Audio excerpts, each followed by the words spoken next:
is supposed to do one particular thing, one thing. Okay. You don't realize DJs come in many different shapes and sizes. They Okay. do a lot of different things. I am So recording. I am recording. Just to let you know. Good. Okay. Go ahead. so they do a lot of different things. So I don't understand when you have a certain type of person to say, well, DJs ain't supposed to do that. I'm gonna react to like, okay, what is a DJ supposed to do? And usually they're gonna tell me, well, they're supposed to mix and scratch and do this and that, and not every DJ do that. So True. there's many different styles out there. So you can knock one style, you can knock one type of gig that Mm-hmm. they do. Mm-hmm. To me, it makes no difference as long as I get paid at the end.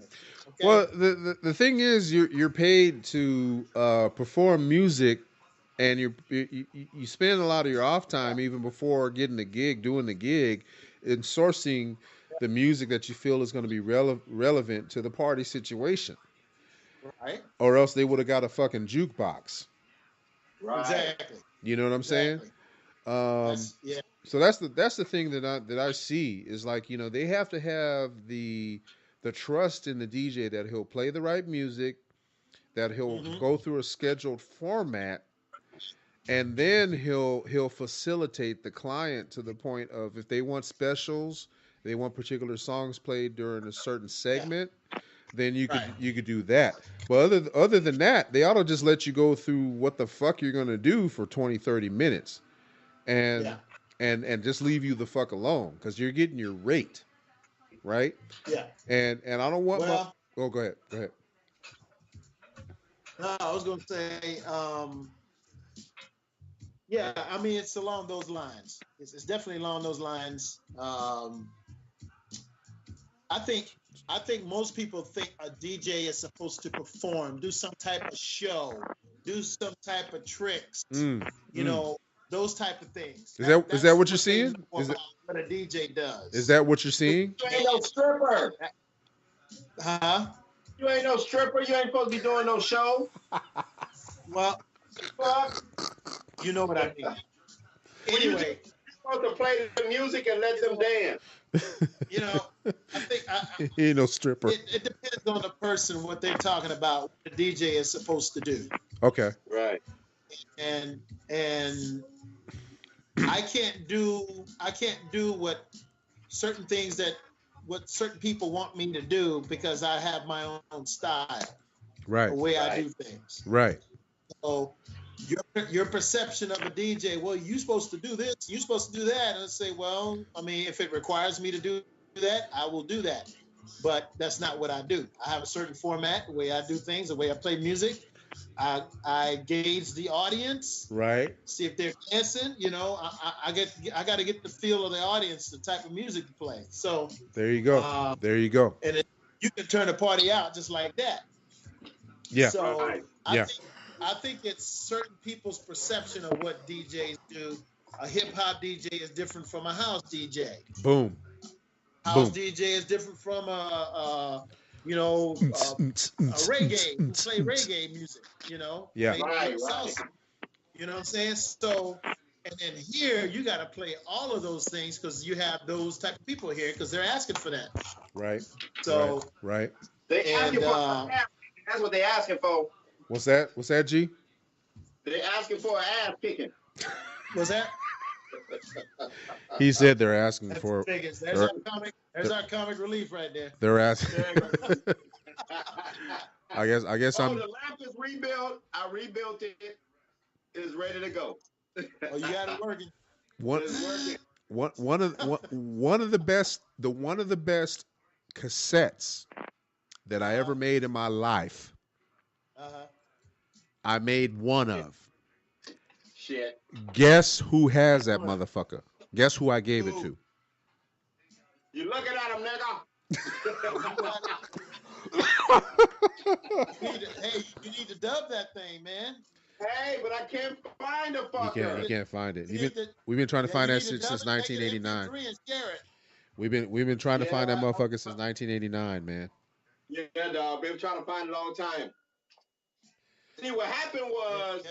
What had so happened what was, happened was, is my mom had a storage room, and the storage room got shut down. She lost it, so all that shit was in it. Wow. Damn, that sounds like some bootleg shit right there. Pretty much, dog. Yeah.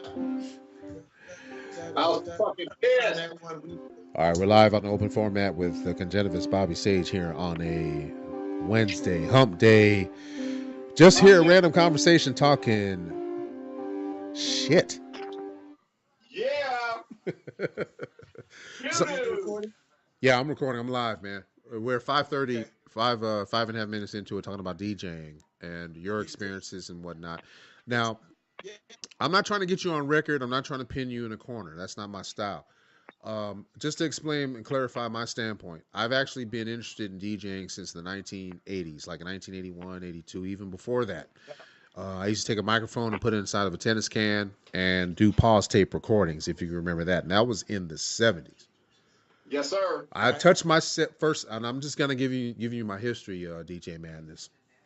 I was DJ Rascal around 1981, 1982.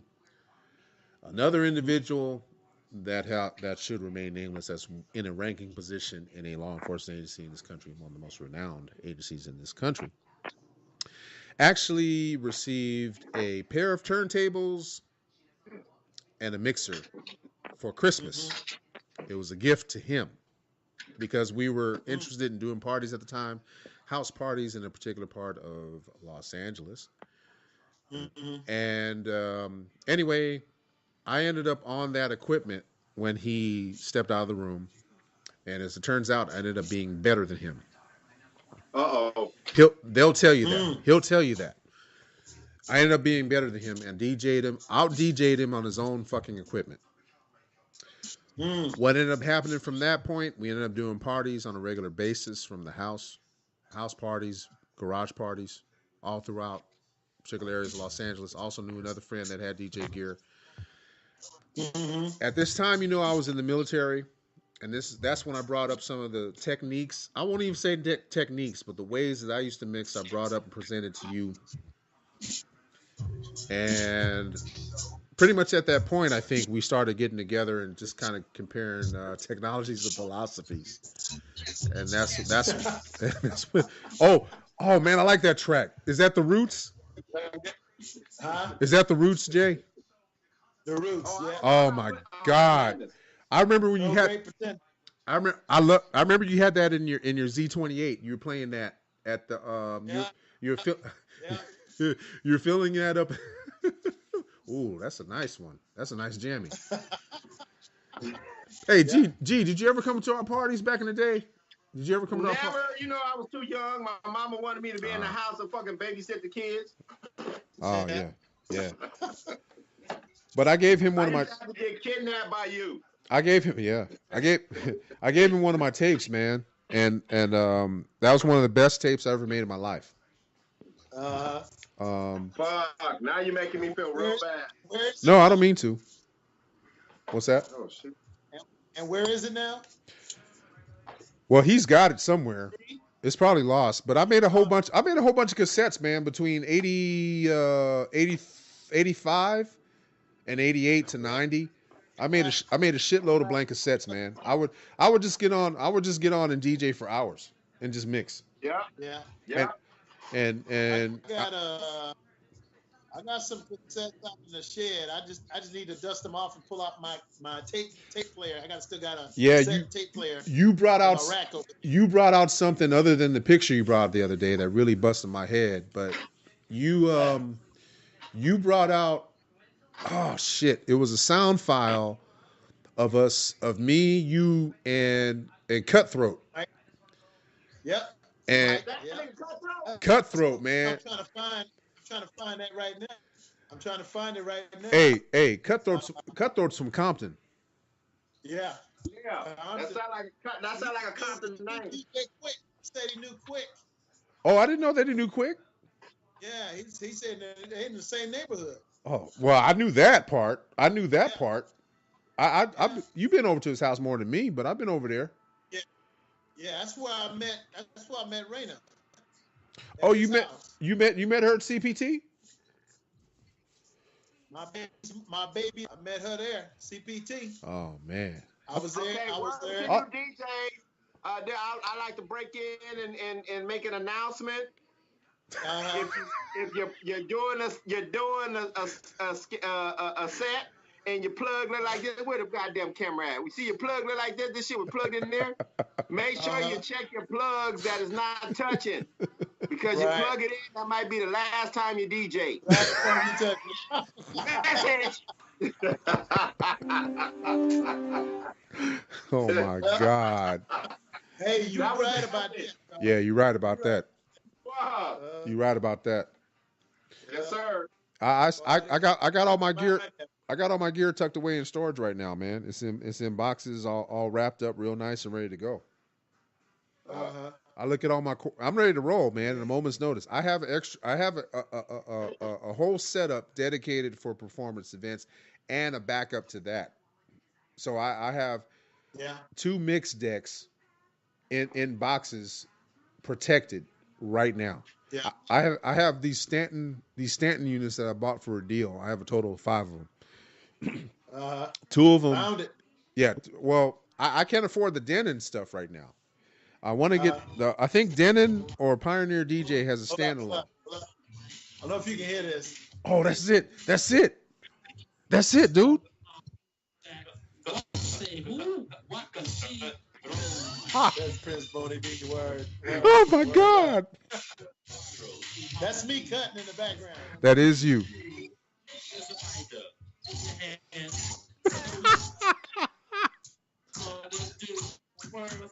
Oh, that was tight. That was tight. That was tight. I was talking to B last night. Right. And I told him I had to pull this up for him. Wow. Real fresh. Is the best. God, dude. All the time. That's a. I like that cut. Wow. Oh my God. Is that 86? Is that 86? 86. In the dorms. That sounds good, man. Yeah, that's the best.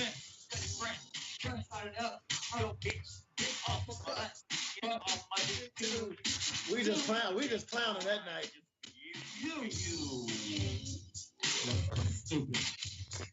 That was tight. Play that shit.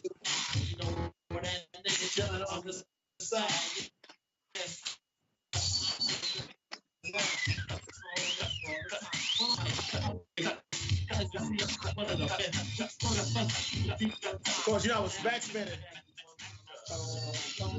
Now is it? Those decks on that picture I sent you.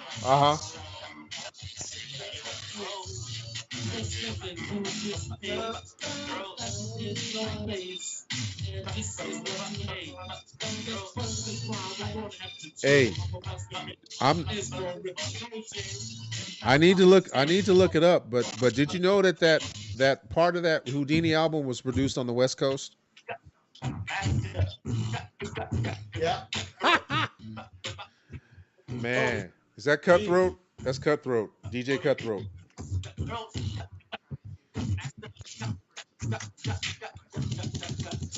Is that Boney?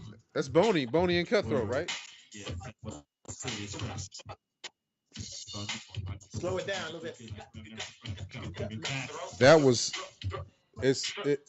That sounds clean, man. It's hard to believe that was 33 years ago, bro. Friends. Then you remember D Brown? Yeah, I remember D Brown. Yeah. He came in at the end of this recording, and man, he was bugging out, dog. Was he? I'm gonna send you this. I'm gonna put it on my Google Drive. Let you Okay. pull it, you can pull it. Okay. Yeah. I'll talk it up. Yeah. All right, we're live on the Congenivist channel tonight here on a hump night, and we're going back 33 years when we were doing this thing called DJing that was pretty much at its infancy back in the mid to late 80s.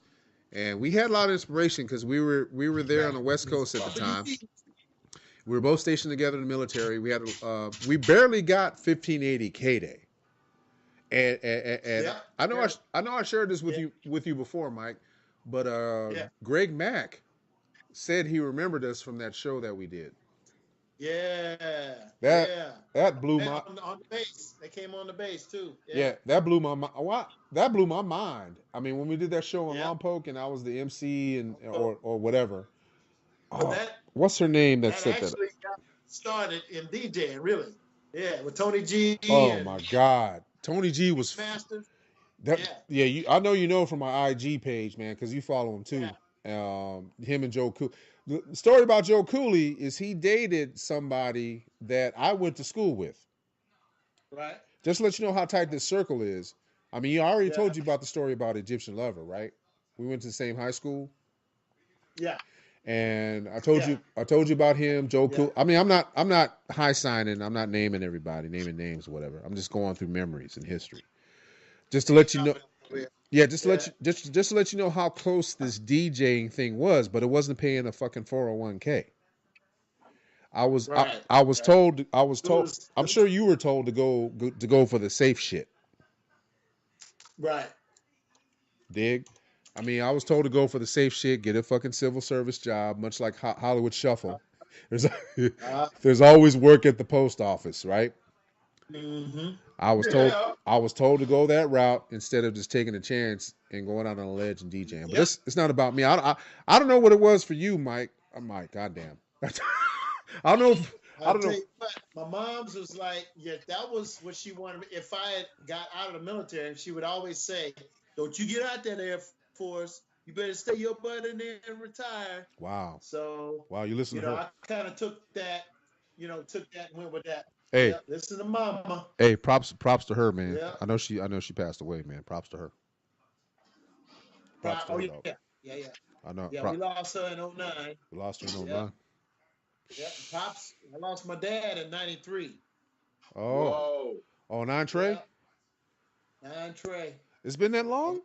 It's been that long? Huh? It's been that long? Wow. Yep. Man. Yep. Depends on what kind of clock you on.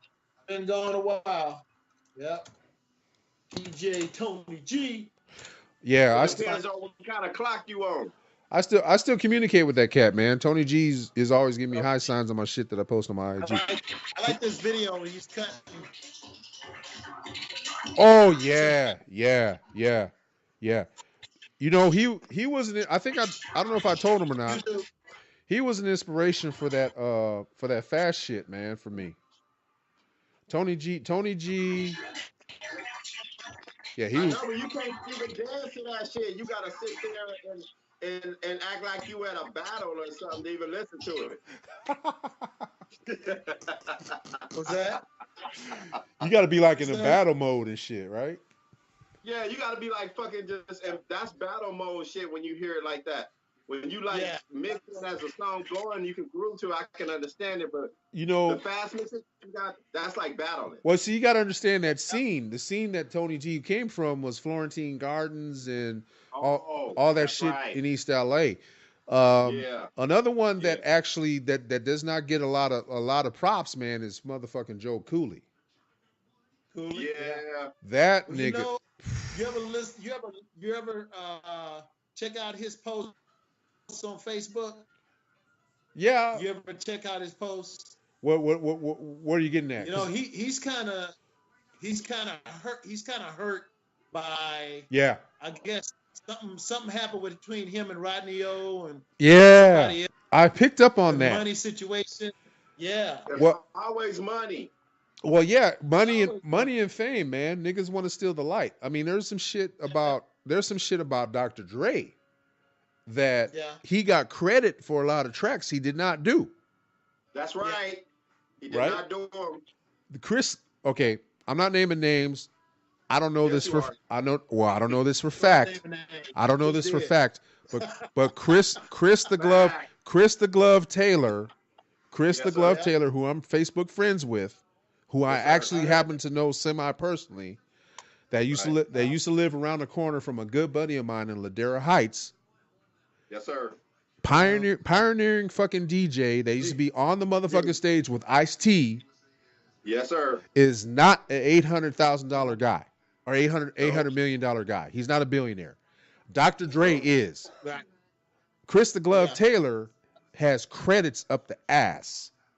Yeah. Some of the songs that he made, like, let me drop you one. The Firm, Phone Tap. Yeah, that shit was the shit. Chris the Glove Taylor, nigga. He did that track? Chris the Glove Taylor did that fucking track, stem to stern.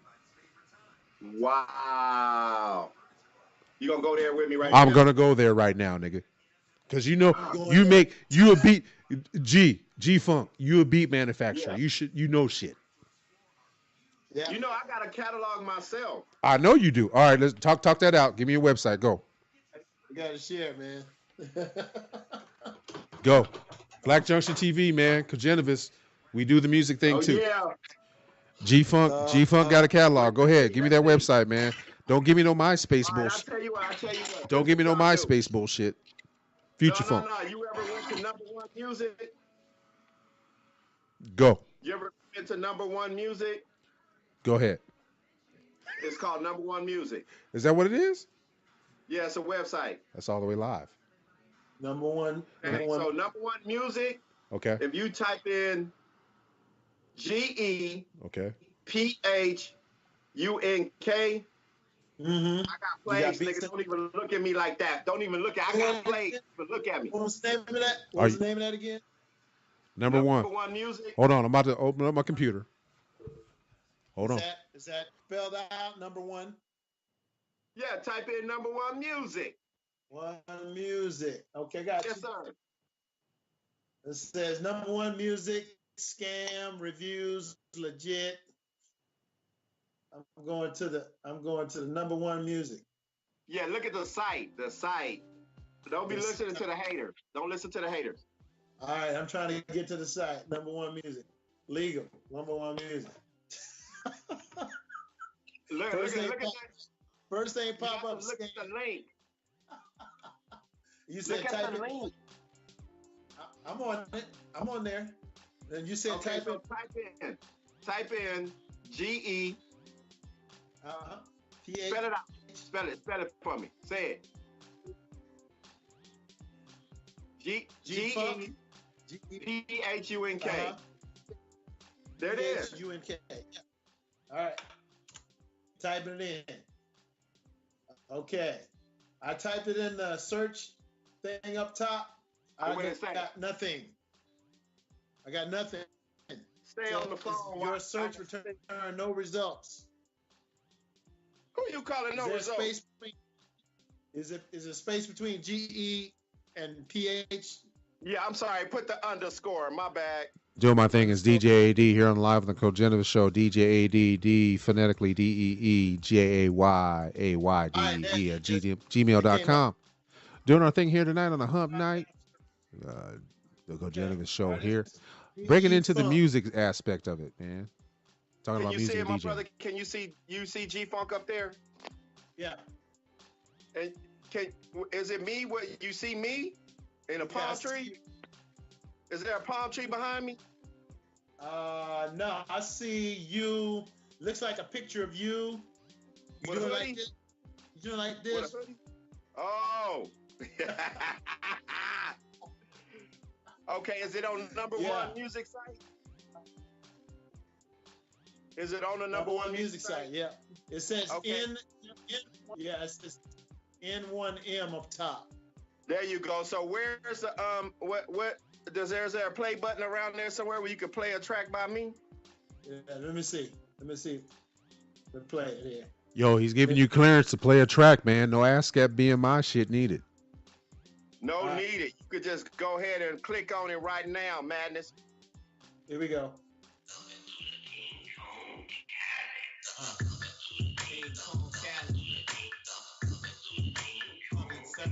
Society's propaganda. That's right, baby. I'm that boy inside of every ghetto. My happiness heavy metal. I feel loaded on my level. You make it drive for your bezel. I'm back in my all black. Cogenitive channel Hump Night Wednesday night, y'all. Get into the music. All black.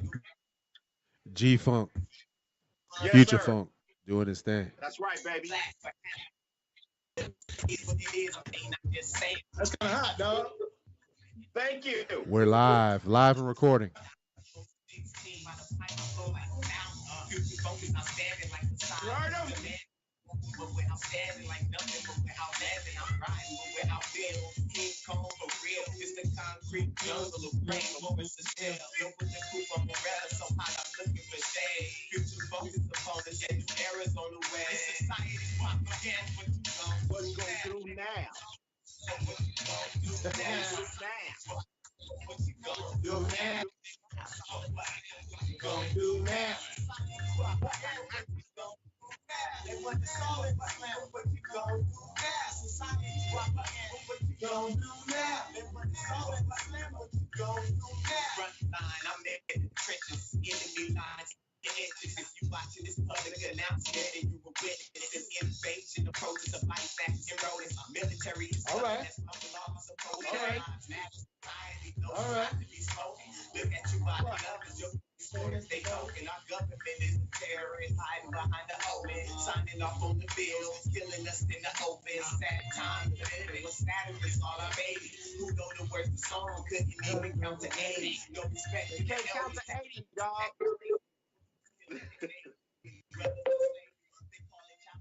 Won't help you support your baby. Garnish and have to check and give $50 to ladies. Since they think you'll be crazy, they give us cake and brigades. Hoping we kill ourselves. I'm about to share that one, dog. Don't do now. Don't do now.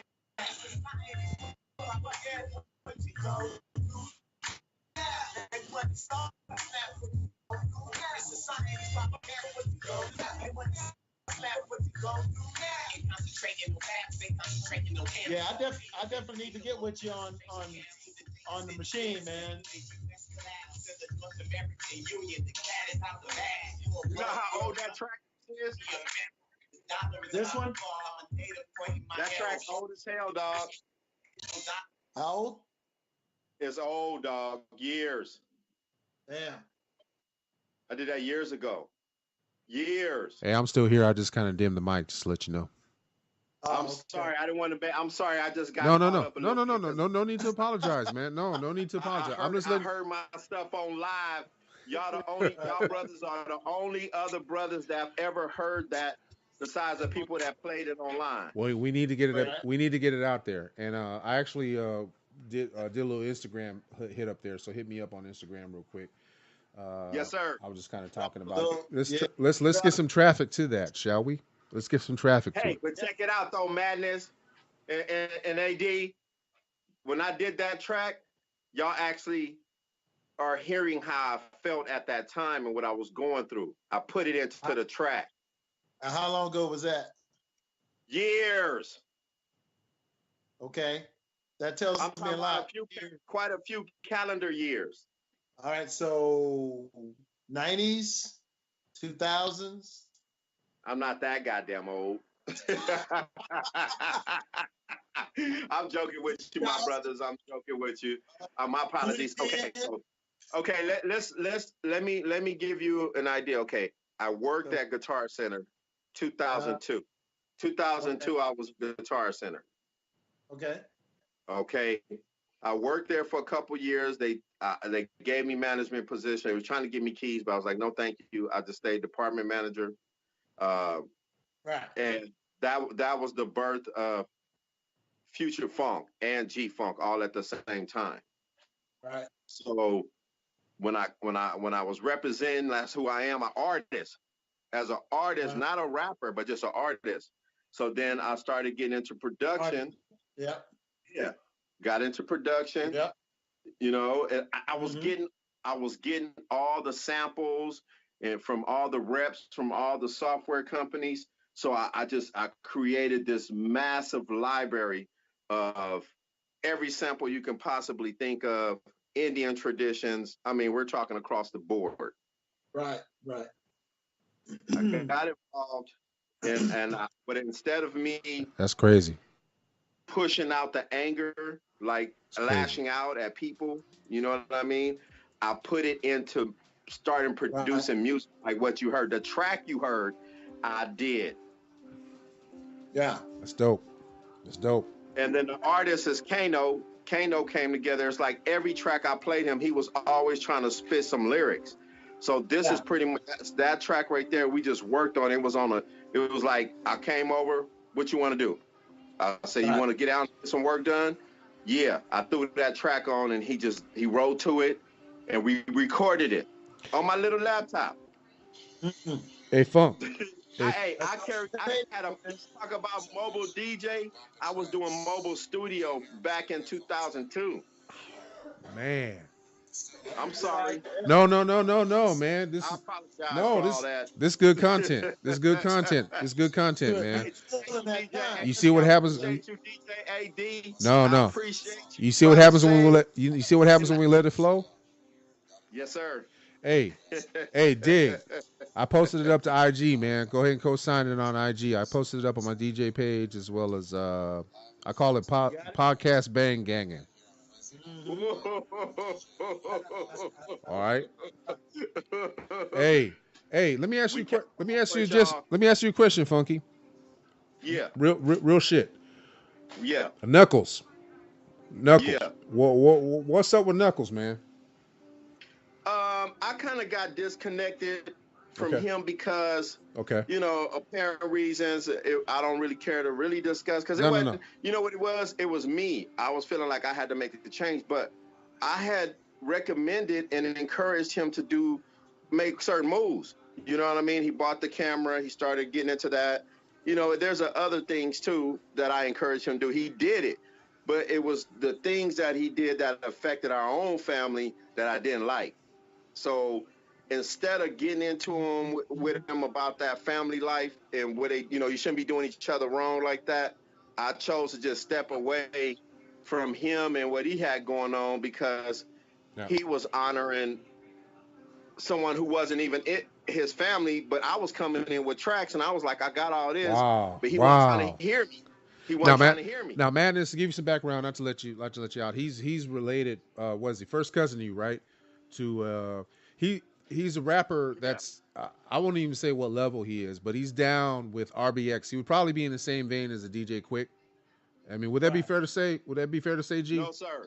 Okay. No, sir. I wouldn't give him that. Quick is a legend. Okay. Legendary. Right. What would you? You know what I mean? And, what would you compare him as if you were to draw a comparison? I can. All right. To me, speaking musically, I think he fit in the category of the mumble rappers. Wow. Wait, but I'm saying skill wise. I'm not talking about. That's Knuckles. What does he go by? What's his prefix? Knuckles with two Z's, right? Knuckles with two Z's. Knuckles. But he spelled Knuckles like you spell Knuckles, but he spells with a Z on the end. Put that in your search engine. Put that in your search engine, man, and you'll know what we're talking about. This is just flowing. I stay in touch with him, I guess loosely on my DJ account, my DJ AD account on Twitter. DJ AD on Twitter, spelled out phonetically. So I haven't really communicated with him all that much. I was always curious because I see he's down with RBX. I see he's down with a few intermediate level rappers. But I have to wonder where his progression is. I noticed he released somewhat new material. Yeah. But I was wondering what his status was. I mean, not as a fan or as a prospective fan, I was wondering where he might be. Well, I'm gonna tell you like this. I really don't like to give insider. No. I don't mean to do that. I don't want you. No, I don't want you to do that, dog. It just came up. Okay. Just okay. Well, just think that, just know that, life in general, got to go to work. Still, you got to work because the music game ain't paying you no money like that. You know what I mean? So, but the what I'm proud about is the fact that he is my cousin. Yeah. And he the baby cousin too. I looked out. I changed his diapers, dog. So I'm just literally, literally just taking care of the family. That's, it takes a village to raise some kids. You know what I mean? No disrespect to Knuckles, okay? No disrespect. Right, Everybody's got to have their diapers changed. No disrespect at all. Just, but anyway, when I see myself, I was trying to give him. I was giving him tracks. He getting them from his cousin. You can have them for free. You know what I mean? But just don't forget about me. But it was just kind of like the way he did things. I felt like they weren't taking care of business. They were doing. It was like more like a hobby to them as opposed to really feeling it. You know what I mean? Like, this is my hobby. I'm on sometime, but then sometimes I'm not on. It's like, no, nigga, you gotta be turned. If this is what you're gonna do, you say you're a rhyme spitter. You gotta keep going, and you gotta develop your lyrical skill. Pretty much, you're gonna get crushed. So you just touched on it. You just touched on it. The difference between it being a hobby, right, and being a profession or being a way that you make a living. Is that the way you make a living? Are you professional? Is that who you are? Is that who you're gonna represent? You know what I mean?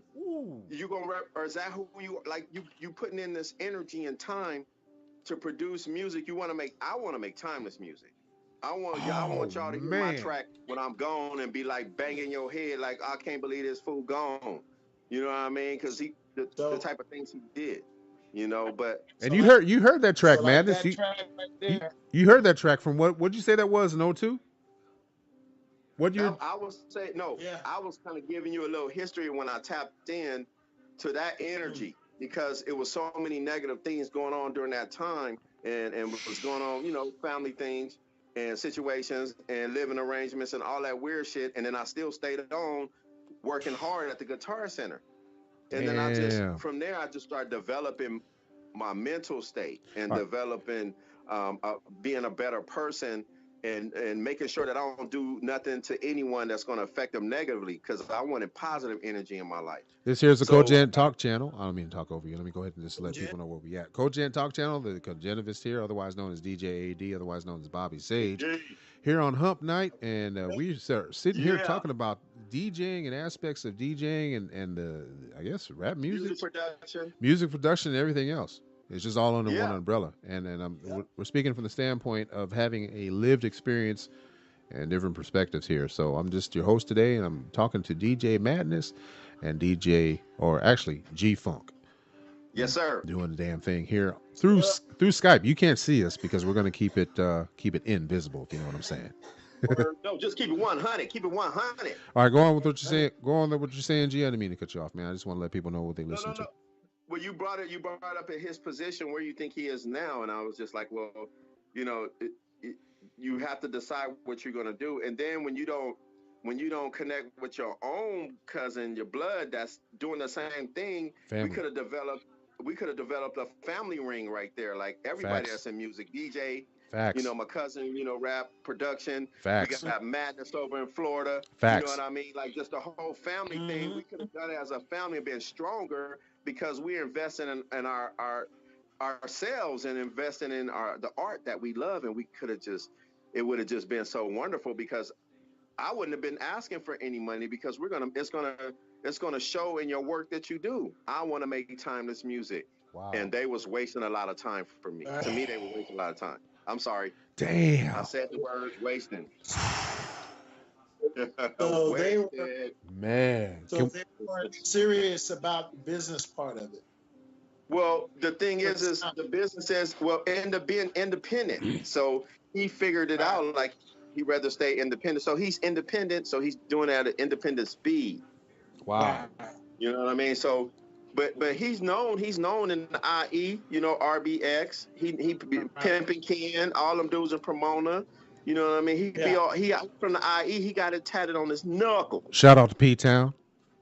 Yeah, Pomona. I once dated a girl in Pomona. They'll run up on you. Yeah. Yep.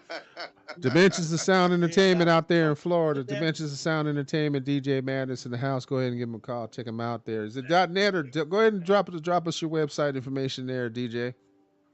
Go ahead, Madness. Oh, for my website? Of course. Is www.dimensionsofsound.net. Dimensionsofsound.net, huh? This is going to be posted up to blackjunction.tv to let people know what's up. We here sitting here just having a conversation, family. Just talking about music. Black Junction. Hey, man, that's a good jingle, man. You ought to submit that. Dog. I love y'all. Y'all are incredible. Take that sound bite. Beings. Check that sound bite, man. That's going to be a ringtone. Black Junction. That's what I'm saying. We're gonna have to make it. Like we just have to just do it, you know? Yeah. All right. So let's see. What direction, as far as music, do you see music heading today, if there is a heading for it?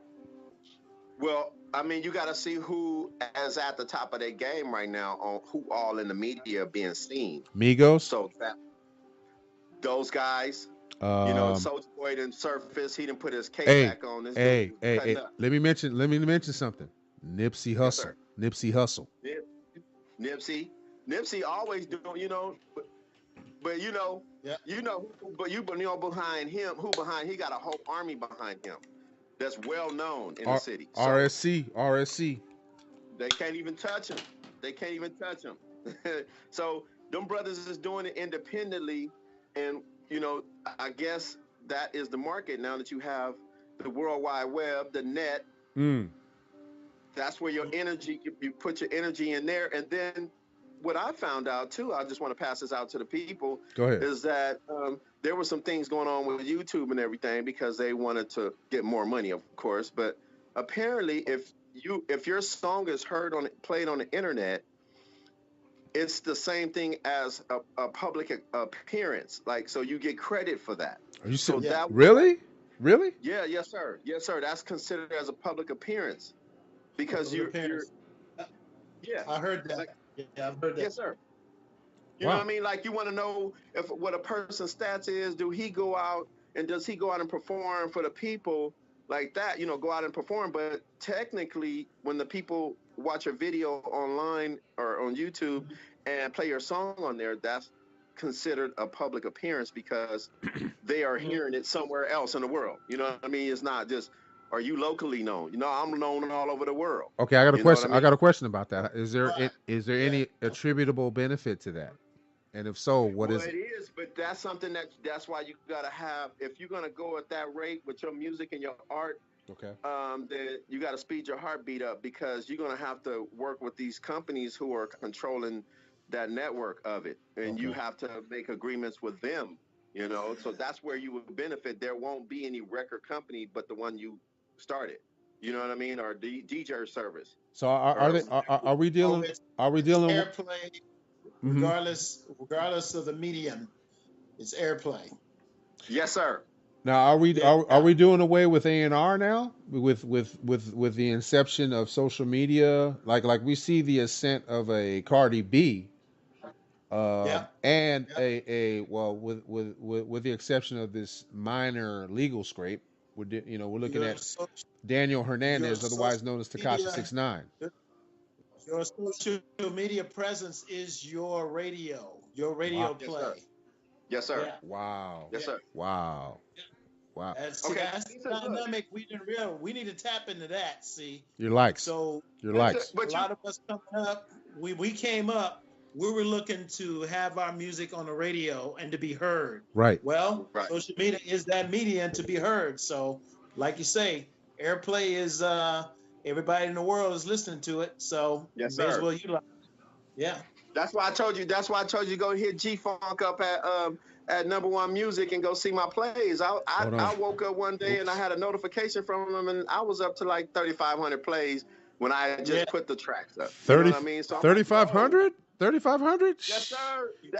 The last time I counted, and that wasn't the track. The one y'all just heard, the first one, that's an artist I was working with. That was like my most current project. But before that, I did that upload and joined that site. And there's people hitting me up saying, why isn't my tracks or songs on like iPod Music and everything like that? You know, shout out to them. Oh, you gonna give Apple a shout out? Yeah, but it's this is a thing when you use the tools that are they're free. We say social media. We're talking all of them. I'm talking about back when what was that site where black folks used to go to? Napster. Black Planet. Black Planet. Black Planet. There you go, baby. Yeah. So I was Voices. Yeah, it was one of the Black Voices was then. That was one. Black Planet. That was I was trying to get my revolutionary on. You know what I mean? I wanted to be on the Black Planet, so I went there. Oh. Yeah, but they still I went on, there, my man. brother. I mean, they're still on. I- It looks like Instagram now. I mean, if you go there, I heard it's white and owned. I heard it's white owned though. That's Yeah. why I went back. yeah, yeah. I heard it's white owned, man. Somebody posted a picture up on one of the groups I follow or something on IG, and they said it was a white owned website. See? I haven't confirmed it because I'm out of the loop, man. But this look, Yeah. just check it out, my brother. This is what I want to tell you. Just want to tell you. Go ahead. You see, now you brought that up. This made me think about how if we can put together a site where it has to be with the DJs, of course, DJ AD, DJ Madness, AD Right. checking in. AD, and it's your own DJ web pool. I'm ageless. Right. That's what I'm saying. That's the whole point about music is that there isn't no age. I can't. There's no limit. Shall I say? Negative. Mhm. No limit. Shout out to No. Master P. Shout out to Master P. Shout out to Master P. He's doing big things out there, Master man. P. You know, he in Beverly Hills, and he up in the hills somewhere. Yeah, his son is all on national TV. He doing all kind of things. So that's what I'm saying. The family, it makes it so much beautiful, and it brings beauty to the whole art of music. Is because you brought your family together. That's like peace and serenity. It's supposed to be that. You're supposed to feel safe and secure around your family, and everybody's happy, everybody eating. Man, You ain't no what they call that word. It's a word they use for the guys. What the guys do. What do guys do? sexy. I'm trying. No, man. Egos. Oh, When ego. trip. Yeah, ego. No ego. Hey, There it is. Hey, G Funk, run me that URL again. Let me pull it up. I just logged on to my other computer here. Run me that URL again. Number one. That's what happened when you got a bunch of different platforms over there. So Easy, orderly, Holmes. All I got is my phone, man. That's all I got. That's right. Okay, phone call away. That's right. That net ain't no joke, dog. We gotta use it. Instrumental loop in the background made by DJ AD, by the way.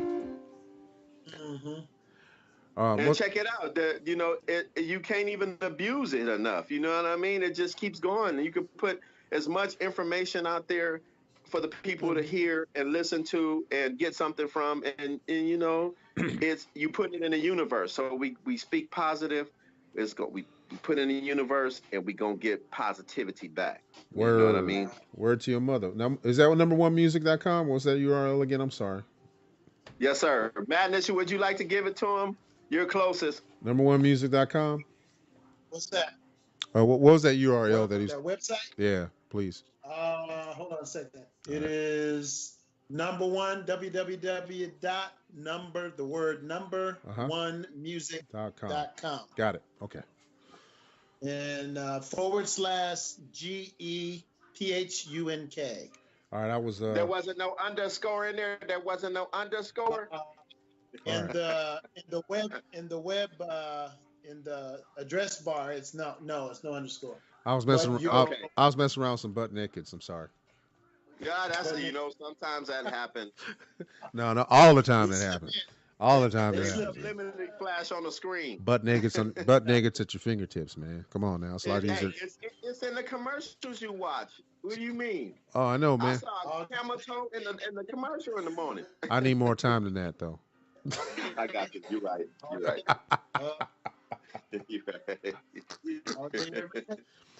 All right, I'm getting some hits on my IG about that last video I posted, man. So hey, see if we get some spin. There's this track. There's another track on there. Should be like 3, I think they let me upload. So Yeah, I was you using got 3. that platform. That's a good picture, man. I see that picture of you in the first one on the far left. It says, "What is the concept of the song to do a visual?" Yeah. And you got another. Okay, I remember you sent the YouTube vid to me on this other track here. I think was it Kano with you in this other video? What's his other video? The one y'all standing looks like on a rooftop, and I think the Bonaventure is in the background or one of them at downtown LA buildings. It says, "What's good? Just checking in. What do you have in mind?" Okay, that right there. that's another reason why I just, give a shout out to the art, because I use a little bitty Casio camera that I won at the Damn. Guitar Center. Little bitty small pocket one. Damn. I won from the Guitar Center from selling a gang of Casio electric keyboards, the pianos. So they gave it to me. So anyway, I said, let me use this camera. We were supposed to go to the studio that night. What you know about the Casios? Of course, the dude in the video, in the studio, he didn't show up. Okay. So we said, okay. I said, okay, well, let's just use the camera, man. We could just take some stills. Okay. So I just set the camera up and put it down there, put on the little timer, the little 10 seconds. So I had 10 seconds of run to get in the picture. Okay. Right. So I did it. And I just stood there. You have to. We have to stand our ground. So I was trying to let that show that I was standing my ground. And what year? Adventure, we downtown LA, baby. What year was that? Because it looks good, man. Ooh, that was like 2000 something, back down in the days. Stop it. Stop it. That looks like. I'm telling you, brother. Yeah. That looks like yesterday. That's a long time ago. That looks like yesterday. Yeah, really. Yeah. Well, sometimes I've been told that I'm ahead of my time and something. What kind of effect? I forgot to tell y'all that Future Funk is the production company. So that's right. I started that a while back. Right. I'm ASCAP on that one. So that's registered. Take us through that process of becoming ASCAP, if you don't mind. Okay, back when I did it way back in the day, what they did, I think it was 2006 to be exact. Okay. However, I already had the applications. I downloaded them from the internet, of course, their site, and joined. And back then it was $25. So I sent one to them, and I sent one to BMI. What? So because I was trying to get on, dog. I was trying to get on, start the point where the starting point. Build the foundation where you can build your own catalog, and then you have a catalog for them to choose from. But in order to do business with them peoples, you got to have something like that. So I got my ASCAP number because they will represent you if you put your music out there, and they have to pay for that licensing. I'm sorry, they have to pay. Yeah. So I tried to start that. I stapled that in the paper. You know what I mean? And put the papers together and file them. So I even have my EIN number to match with it. So I was trying to just make those steps to be represented. So when they do hear me and they want to talk business, they have to be business minded. It can't you'll never know, man, because you got songs that can be used as ringtones, songs used in television commercials. You don't know how many times that I've heard, and I'm sure you've seen it, different TV commercials that are actually using songs from back in the day, from back in the 80s. Yeah. Yeah. Oh yeah. I mean, it's just. I think you really took the smart way about it in getting ASCAP or whatever you call it in order to get that accomplished, man. I think it was really good on your behalf to do that. And, well, go ahead. I did my research. You do a little research, and you talk to me. I was kind to those that came in and purchased stuff from me at the Guitar Center. So that just opened up so many more doors. I wasn't like trying to ride no bra strap or nothing like that to get in, but it was just like I was trying to, I was cool with, like, you can go to Guitar Center, and those that still work there, you say G Fizzle, where they call me G Fizzle because I was like hot around there. That's what I'm talking about. I like business. It. I like it. I like it. That was my store name. They would say it over the loudspeaker. So of course it builds your confidence, So they did good. They did a lot for me at that place. So it helped develop the person I am now, But you guys are first to hear it. You know what I mean? You guys are listening. You guys hearing it. Okay. Right. You know what I mean? So I appreciate you guys, giving me some positive input, you know what I mean? And I could take it. If it ain't good, you don't like it. No, you know what man. I mean? I got any more. You know what I'm saying? But it's just you guys were like the first to hear it. I can say hear it on live stream like. Well, we need to hear more of it, man, because I'm sure Madness would agree. I think this is stuff that's. Madness, is there another track that you can play right there on Number One Music? It should be one on there. Like, it should be free. There's let's see. Let's that one. Let's put them out there, man. Here's the other one. Oh my goodness. Oh my goodness. Y'all hear that? Yeah, I know. I didn't know this Yeah. boy. I didn't know this dude was that good. I didn't know he was that good, man. The beats tight. The beats tight up in there. That be I just want to say that that's crispy. the voices that you hear in there, the little voices you hear, the samples, that's me sampling my own voice and throwing a little filter on it and changing the time stretching. Right. Oh, time stretching technique. Okay. Yeah. Bro, Give to them you. titles daily. What? That's sick. Thank you, DJ AD. That's sick. That is sick. Yeah. Oh my god, dude. This is one of those instances where you think you know, but you have no idea. Right. Wow. Oh my.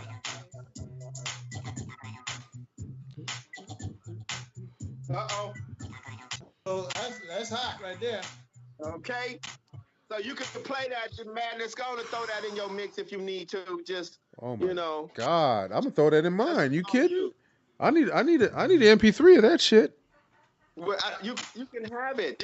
I mean, you know what I'm saying? Like, I have more. Like, I have more. That's just like. That's ignorant. That's ignorant. That's ignorant, man. That's what that is. That's ignorant. That's what I needed. I needed that. That's my nigga stamp right there. Pony B, Pony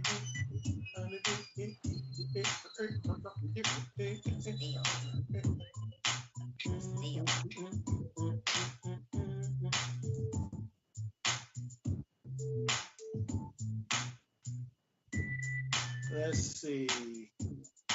Where am I putting this thing? It should be another one there somewhere. But no, really, like you guys are listening. You guys are listening to what my mental state was at that time. During that time, huh? Yeah, that was my mental state during that time.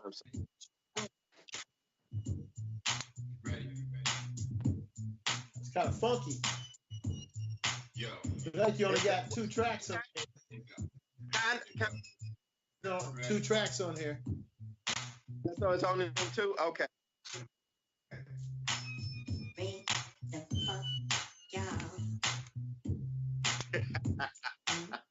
Shout out to Prince, resting in paradise. Yeah, I was thinking about that. Prince did that time adaptation, right? Yes, sir. Y'all see y'all looking at the screen? Let me see.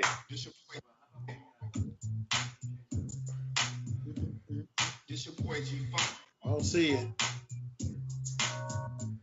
You're in the little. Oh, you gotta drag them down. Drag them down or drag them up. I was able to put. I think that's him. What's that?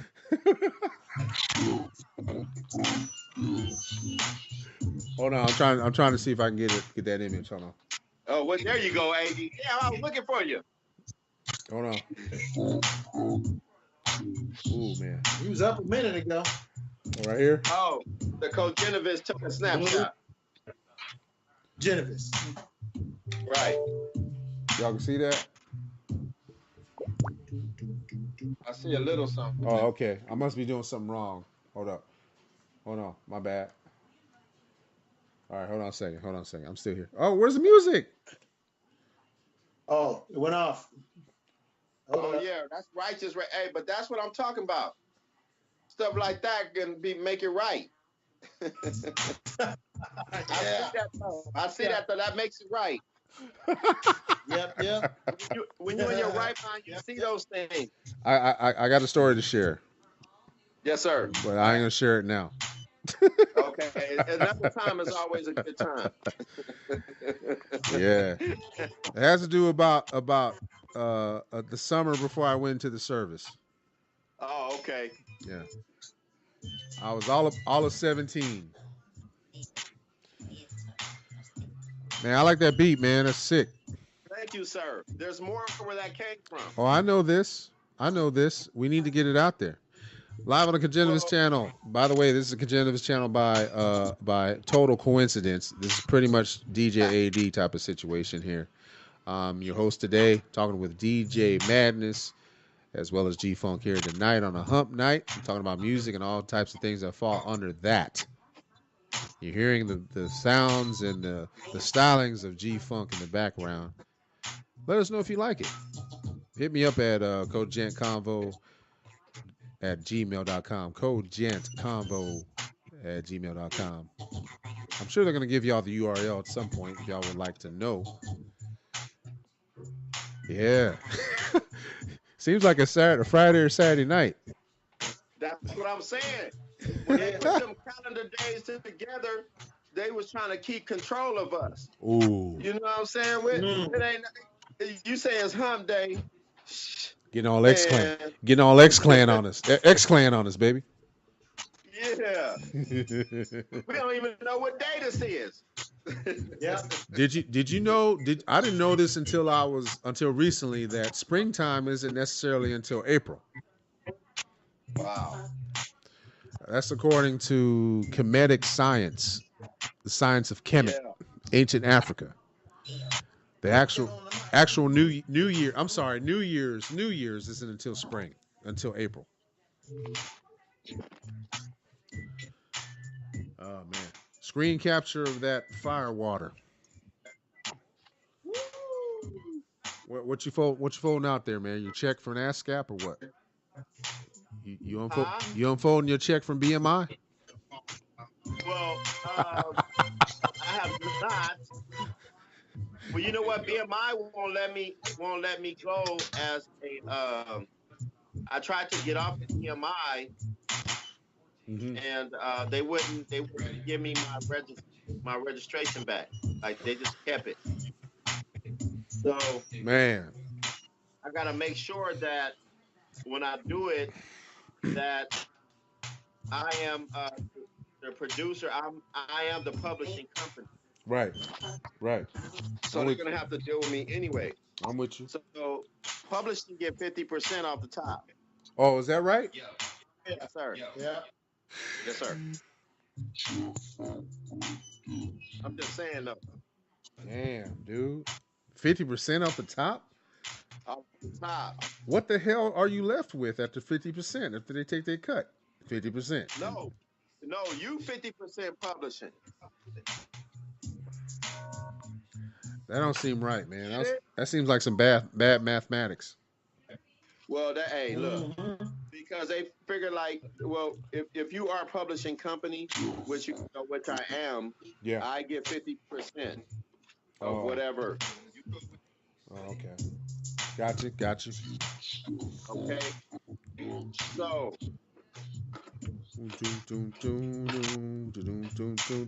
I'm glad y'all like that, my brothers. I appreciate that love like that, man. That go a long way with me. That's sick, man. It is sick. That go a long way with me, bro. I'm gonna turn up the gain knob for that one and let y'all know how sick that was.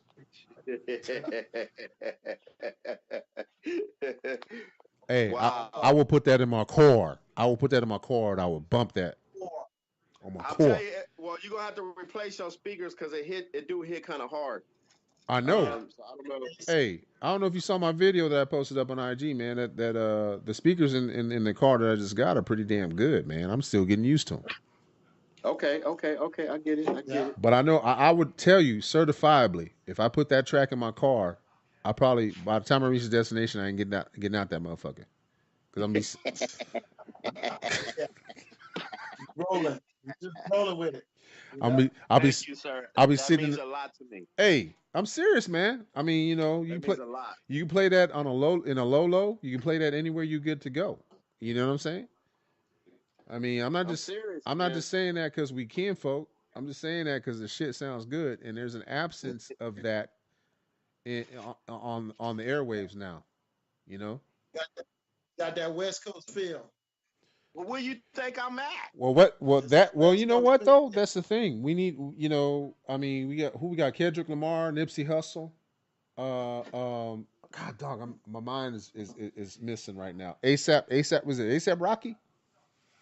Who's that Yeah, one that those guys are all out. Those He's guys are all from out here, but we're missing that flavor that we used to have though?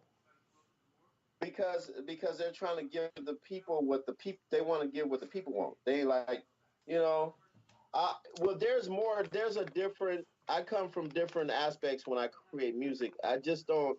That's that you feel that West Coast, but that's just the one that I played because I got so much of a positive response. You know what I mean? So I put it out there. But there's stuff in my catalog that I laugh at because I'm it's crazy. You just like, wow, I made that, and then you hear it years later, and you're like, damn, I was really on something. Then you know what I mean? You Like I you was on to something. you was on one.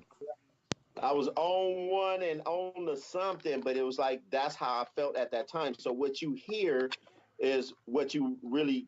That's how I felt. That was my mind. That was the algorithms going through my mind at the time.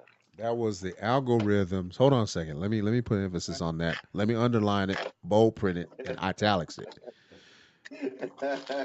Right? I'm sorry, my brothers. I No, just don't. thought I could share that Hey, with you I heard this a long since time. we all grown men. I heard this a long time ago when we was at an outfit working together, me and G.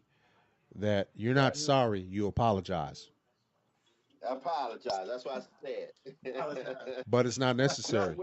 It's not but when you necessary. say sorry, people listen. But if I say I apologize, they're like, well, I don't know if I'm really listening to him. Man, I don't care. I don't care about that. Bold print and italics that, man. Let's go ahead and file that. Yes, sir. Madness, what you doing, man? You hypnotized yet? He about to fall asleep.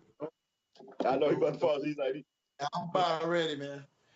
Well, he's on a different time code, man. He's on a different time code. We're looking at about three different time codes right, here. that's right. Yeah.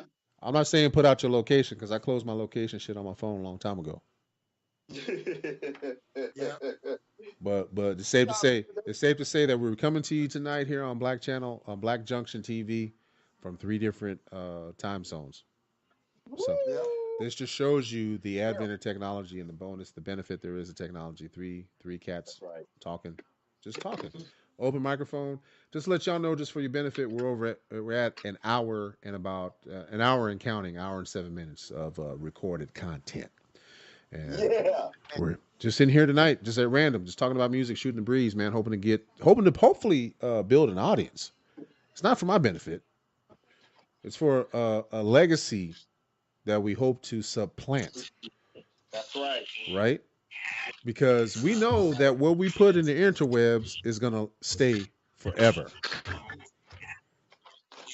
Through all the madness.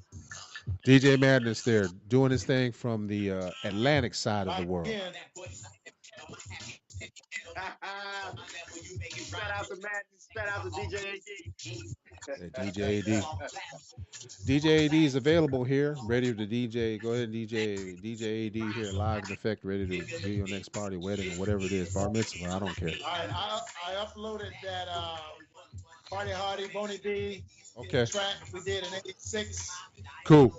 My DJ Mike Madness I like it. Google Drive. So I need your Google email, and you can grab it. You can send that to DJAD at gmail.com, spelled phonetically DEEJAYAYDEE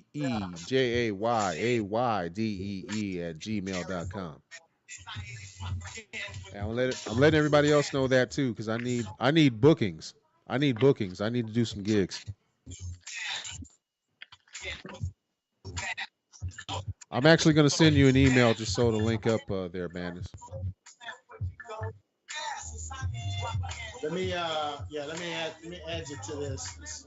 All right. Yeah. Is that Outcast? DJ is AY. Yeah. DEE. Yeah. AYDEE. Oh, that's you. That's you, G Funk. I'm sorry. Yeah. That's Kano. That's Kano? Spit that like that. Oh, okay. Yeah, that's correct. Email address of DJAD. That's DEEJAYAYDEE on Google Mail, gmail.com. At Gmail. Okay. Gangster Mail. Wow.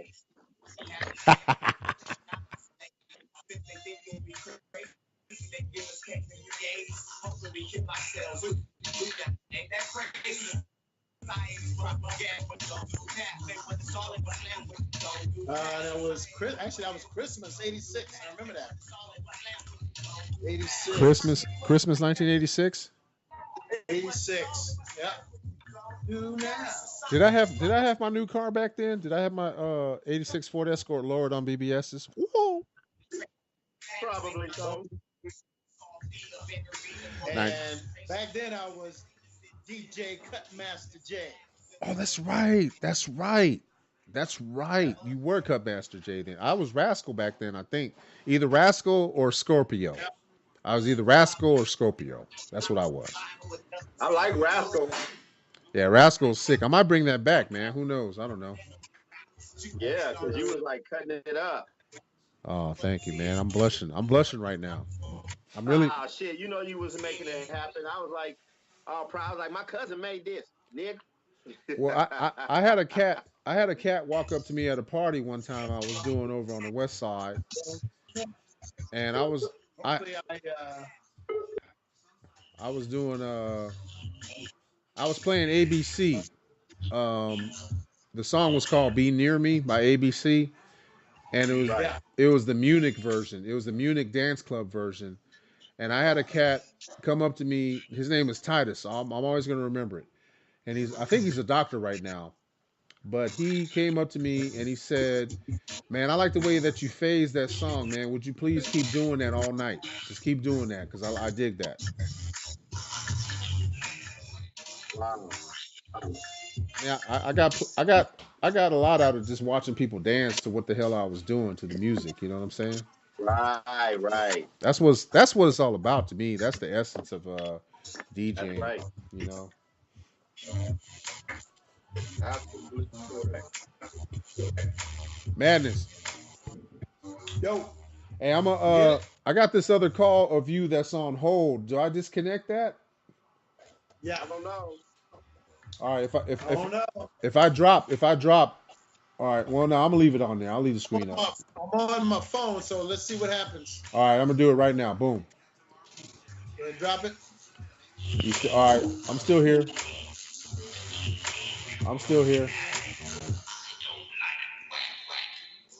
Yep, still here. Okay, we good. Yeah, I'm still here. I told him I don't like whack rappers.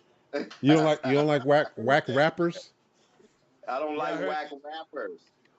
Yeah. I said that at the end. That was hey, that was tight, dog. Yeah. That was tight. Now I'm not just saying that because we can. Facts. All right. Did you get that? Did I put it under abstract? Abstract? Yeah, you got different categories. Hip hop, abstract. You got United States, California, LA, that's your location. You got 3,500 plays on that joker. That's what I'm telling you. Sound like we need to get them plays up a little bit more, yeah? 4,000, 4,600. Yeah, 4,600 views, profile views. So somebody's scoping you. It don't cost nothing. It's free. That's why I was in there. That's why I was all up in there. In there. All the way up in there. Oh, shit. Let's join for free. Yeah. Let's join for free, nigga. Oh, sorry. Oh, I went against the community guidelines. I'm sorry. Oh. Put some stuff. Hey man, that's all right. I piss people off every time. All right, DJ Madness. What I do? 365. Yeah, 365 at Gmail. All right, gangster. You should have it. Have it. All right, I'm gonna send it. Sharing it. On Drive. Share that. Okay. Yeah. You know, that. Just to let y'all know how good this podcast was, I skipped dinner. I don't normally skip dinner. It doesn't look like it, but I do. Sorry.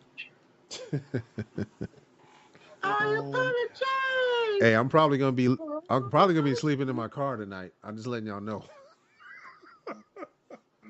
Man, you're not supposed to put that out there in the universe. Oh, I know. I am talking on Black. What the hell is this? Black Junction? Yeah, Black Junction.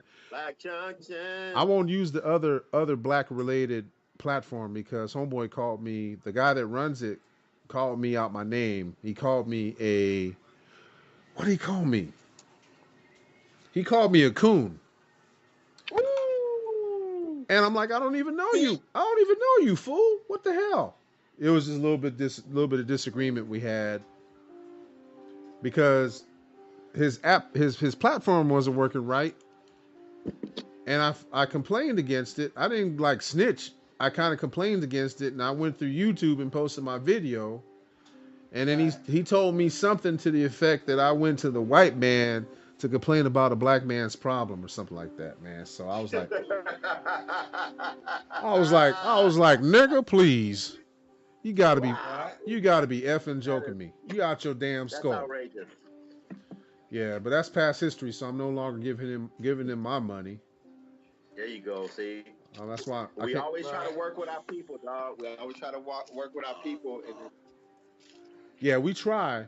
You know, we try. That's all we can do, man. Can y'all hear that track? Can y'all hear the track in the background?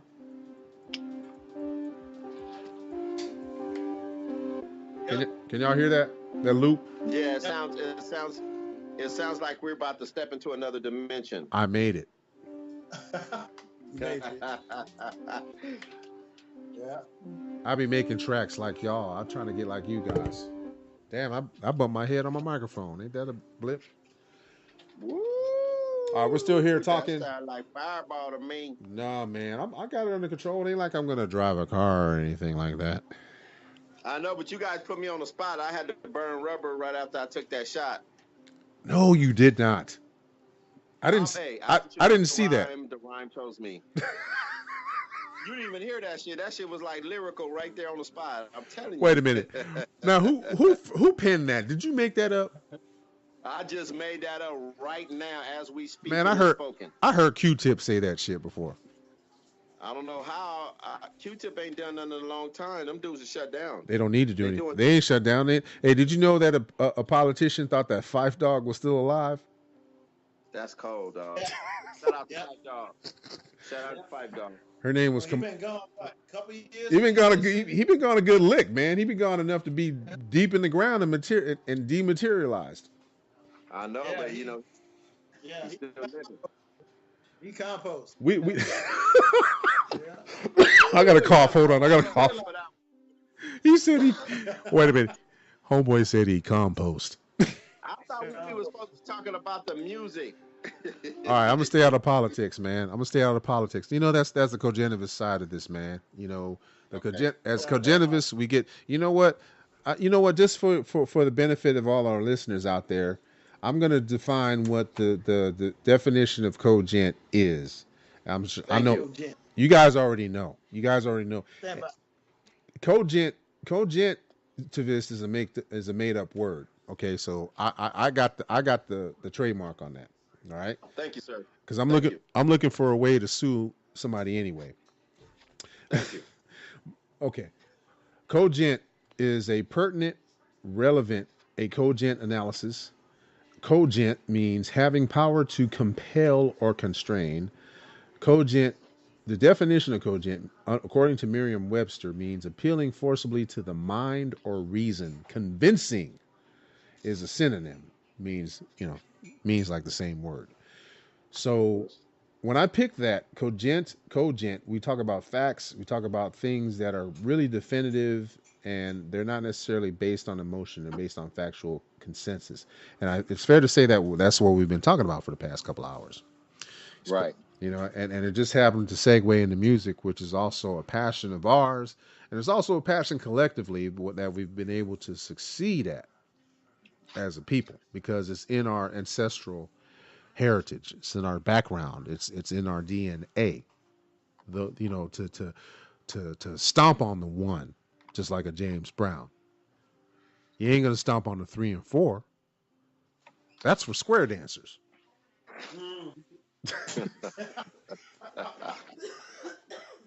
I heard that.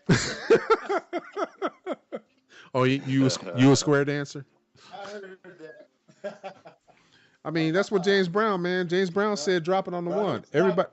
Everybody that's joined his band had to drop it on the one, or they didn't last that long. That's right. He was firing their ass right on the spot. Yeah, if you didn't drop it on the Five. one, you were gone by two. Yep. You know what he did though? You know what he did? He made those musicians better musicians. Right, Yep. right. You know what I mean? That's the template. He created a template. Yes, sir. You know. Dun, dun, dun, dun, dun. Ow. Okay, so check it out. Checking it out. You want to go metaphysically? Apparently, that's Metaphysically. not even our rhythm. We're not supposed to be on the 4/4. We're supposed to be on the 4/6. Yep. Elaborate, please. Because it's supposed to be the same rhythm as our heartbeat. It's hard. Damn. Heard that. I'm Yeah. telling you. What? Yep. Yes. What? Yes. He said that them people, the supremacists, the ones that are running the whole, Uh-huh. that whole frequency. One to think they know everything. Yeah. Yes. Hold on. I'm gonna Google that. Hold on. Well. Let me tell you. It was one said by. Yeah, he went down fathoms on that one.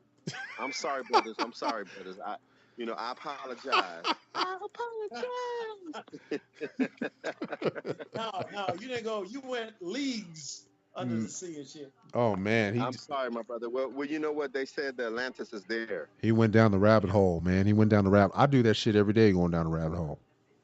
Well, but see, when I go down the rabbit hole, I be looking for stuff down there. I'm just not going there following no rabbits. Oh my God, right. Bugs Bunny.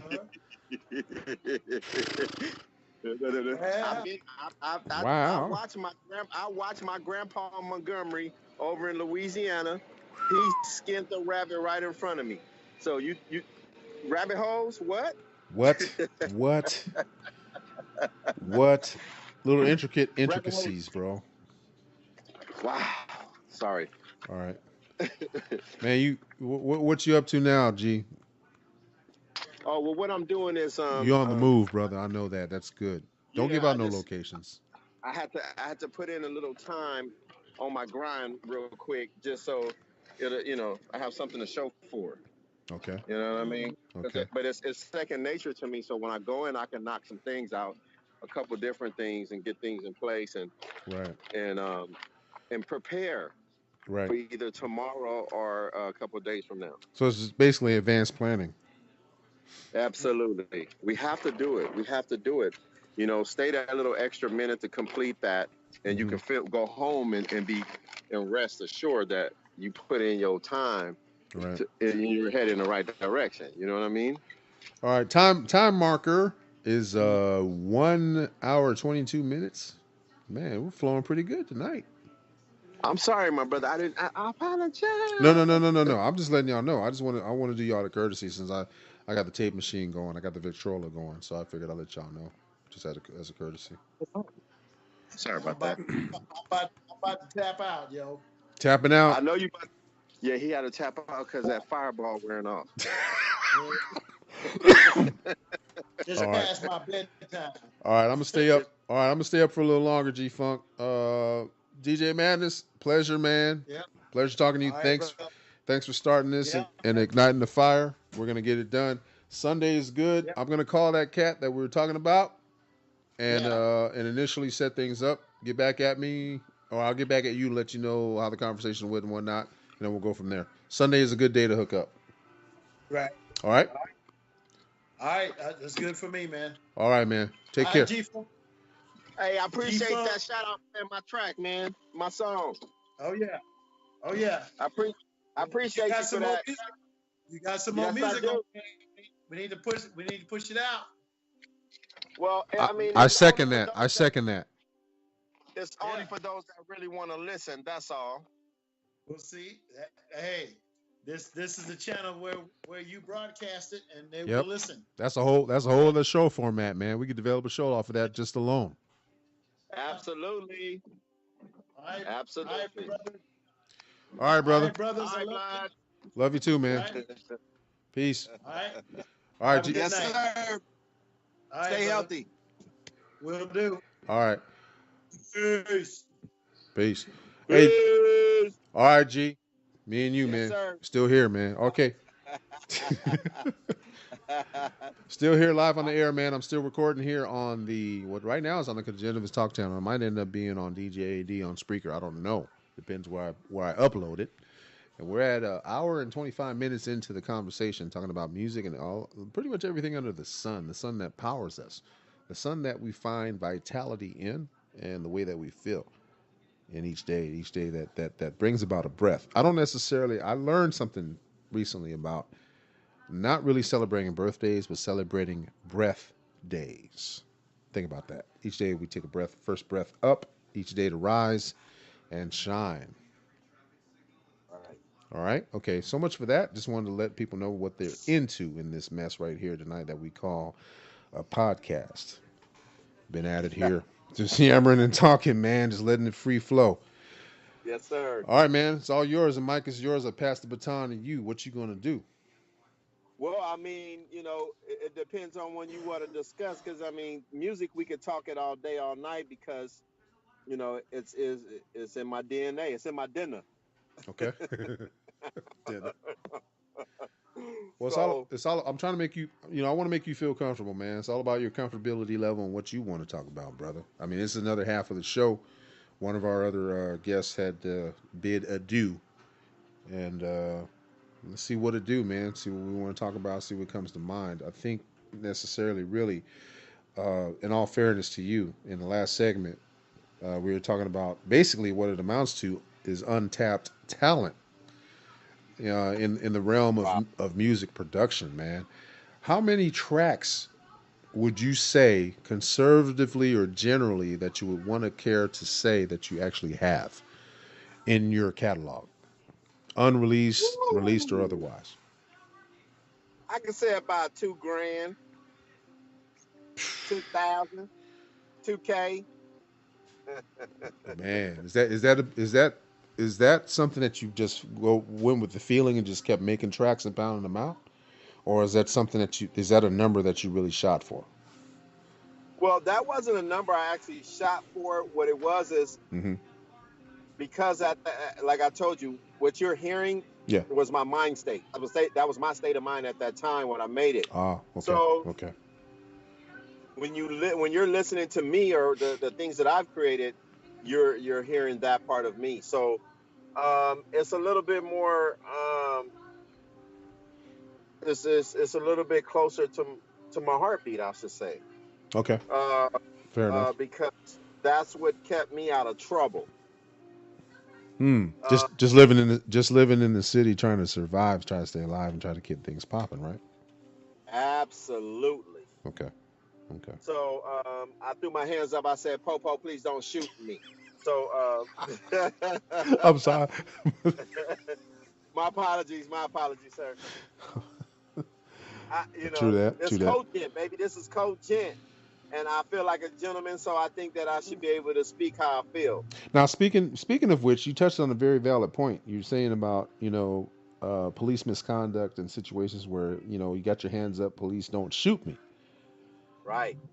In light of what's recently been going on, more notably in Sacramento, involving the outcome of the Stephon Clark incident. Okay. Involving what ended up being the fatality of a young man that ran into a dark backyard, and the cell phone he was carrying, as it turns out, was misinterpreted to be a weapon, to be interpreted to be a gun, as indicated on the video that I've personally watched numerous times, reaching my own conclusions. I don't know if I'm going to get into them tonight because we're trying to keep it, I guess, somewhat light and talking about music and whatnot. But it just struck a chord with me when you happened to mention, keeping your hands up, police don't shoot me. Yet we're looking at the outcome right before us in the state capital of California, in the city of Sacramento, where a young black man got shot in a dark backyard when officers thought, one of which being black, by the way, out of the two deputies that shot him, or two officers that shot him, one of them being black, one saying to the other, gun, gun, gun, and shot the young man to death. And as it turns out, he had no gun on him. It turned out to be a cell phone. So that's a real concern. I have a concern that even my, oh, go ahead. I'm sorry. Go ahead. Well, no, I was gonna say who was the one that yelled out gun, gun, gun?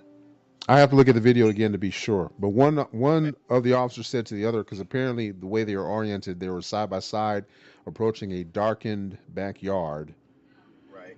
One officer said to the other, gun, gun, gun. Apparently that one officer interpreted that what they saw was a handgun, and shots were fired, which resulted in the death of Stephon Clark.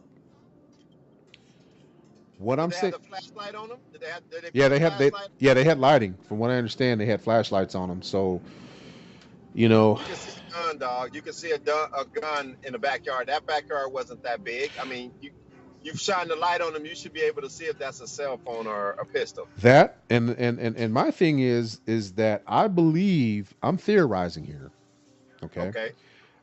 My theory is that they went in, they approached and got into the yard a bit too far and overcommitted themselves. Okay. And the one officer was probably justifying in their mind to the other that I better be seeing a gun because we're too deep into this crap to back out of it. Where they could have done a tactical retreat instead, did what's called a containment of the situation, and Stephon Clark will be alive today. But they rushed and exacerbated the conclusion, I feel. Just based on what I saw. Right. They didn't use proper, in my opinion, they didn't use proper discernment to properly determine that was a firearm or not. So I don't think they had a reverence for human life. There was no one in danger at that point. If you got a guy that runs into a backyard, he's not necessarily out to kill somebody. All the dude was doing was busting car windows. Wow. He didn't have a baby in his arms. He didn't have a dog that he was choking. He didn't even step on a bug. He runs into a backyard after smashing some car windows and gets shot to death over vandalism. Wow. Yeah, you understand the optic on that? I mean, I'm just looking at it from my perspective. Yeah. Other people would disagree. Through what lens? Exactly. Through what lens are you looking at? I'm looking at it from a lens of being in a number of backyards before on calls in the middle of the night. That's what I'm looking at. Wait. When you say on calls, you mean on calls like what? Law enforcement? Yes, sir. Okay. All right. So now that's a different lens. Point taken. That's a technical lens, a very technical lens where I've been able to experience it and garner and gain some perspective. Yes. Very true. 10-4. Oh, I know code too. I know code. You know, you well, it's public. It's public. It's public. So. Yeah.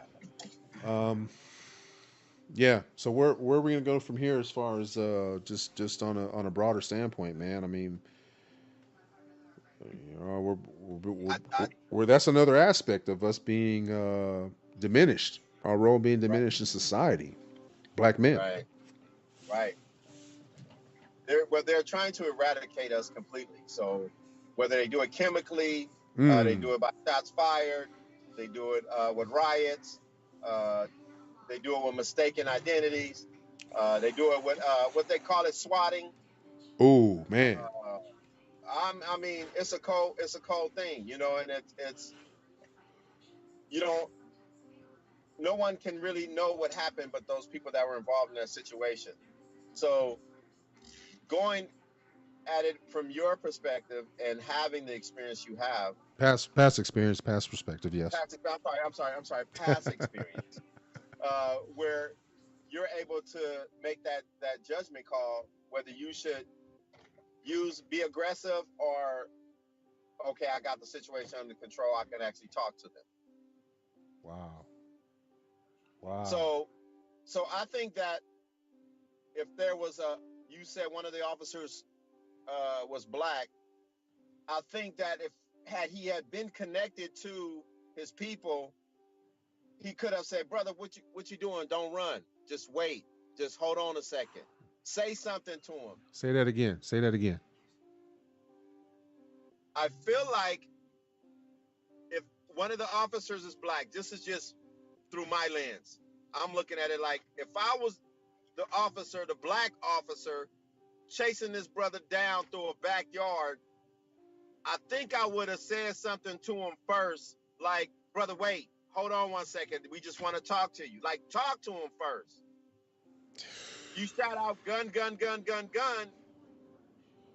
How is that the code word to shoot him and he unarmed? I just don't get it. Wow. And his back was turned. His back was turned. Right. That's what I understand. Brother, wait. Mm-hmm. Brother, wait. Hold on one second. Just wait. So the one nanosecond where he could have uttered the word, just the simple word "brother," would have made it all the difference in the world. In your opinion, in what you're saying, you think so? Yes, sir. Yes, Wow. sir. I happen to agree with that. I agree. Wow. I agree with that. But that was me if I was the popo. That's all I'm saying. No. Looking at it from that end, yeah, and looking at it from both sides. If somebody were to say those particular keyword or use particular key terms that are endemic or that are intrinsic to and for the African American community, or I won't say African American. Let me strike that, to the black community, descendants of slaves, DOS, which we believe in here, ADOS. Okay, if they were to say that particular word, I think it would have probably allowed for things to subside slightly, at least for that nanosecond, where his life could have been spared. Yes, sir. Oh, I'm back on. I lost you for a second. Yeah, I'm through Inglewood right now. Well, oh man, that's a whole other topic, man. I saw an image a couple weeks ago about rents going up dramatically, and I just saw something about the Inglewood. I guess the city council is trying to keep or ratify some kind of rent control measure. I don't know about the politics of that, but I know looking for an apartment currently, I can't afford it. It's $2,400 if you want to live moving something nice. Oh, you're right there on the ground. Yes, sir. $2,400 a month for. Sorry. Yeah, if you want something nice, you want something where, okay, this is gonna be my home. I know it's an apartment, it's not a house. You're gonna have to spend a little bit of change. It's not like it was before where you can pay $800 for a 1 bedroom on the west side. I'm just saying though. Wow. Yeah. That's nuts. It leaves me pretty much speechless, man. You know what? It makes you wonder. It makes you wonder what's afoot. What's the foundation of all this? What's at the base of all this? What's driving this? Other than just capitalism? Is it social engineering? That's part of it, but then you also got to think they're putting a new stadium in over here, so them doing that it's gonna create more jobs. It's gonna basically bring more attention to that part of Inglewood. The Forum is there, right? You know, right, and the property. You know what I mean? They figured out a way to bring value to the city of Inglewood by putting that stadium in and bringing the football team over here. You know what I mean? So all those things go into play when you think about how much money. And what did you say? Capitalism. Thank you, sir. That's the core of it. I mean, in and of itself, capitalism isn't a bad thing, right? Agreed? Right, that's true. Because it's some benefit to it. The people are benefiting in the community. They can feel good. They got a championship team coming, or you know what I mean? Like just having some history in the city of Inglewood is what it is because of City of Champions, Inglewood, California.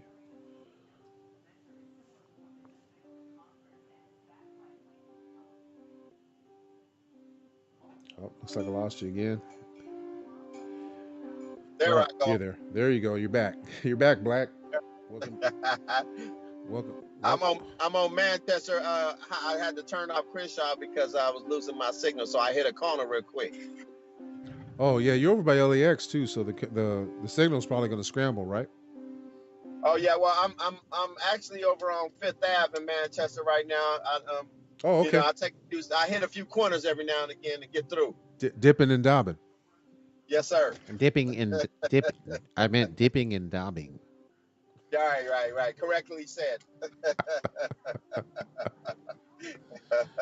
All Yeah. right. Well, This is what I'm talking about. I saw.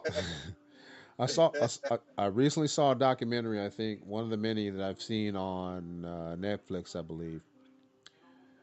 And I don't know, something random I ran into, but it actually was pretty good, and I can't recall the title.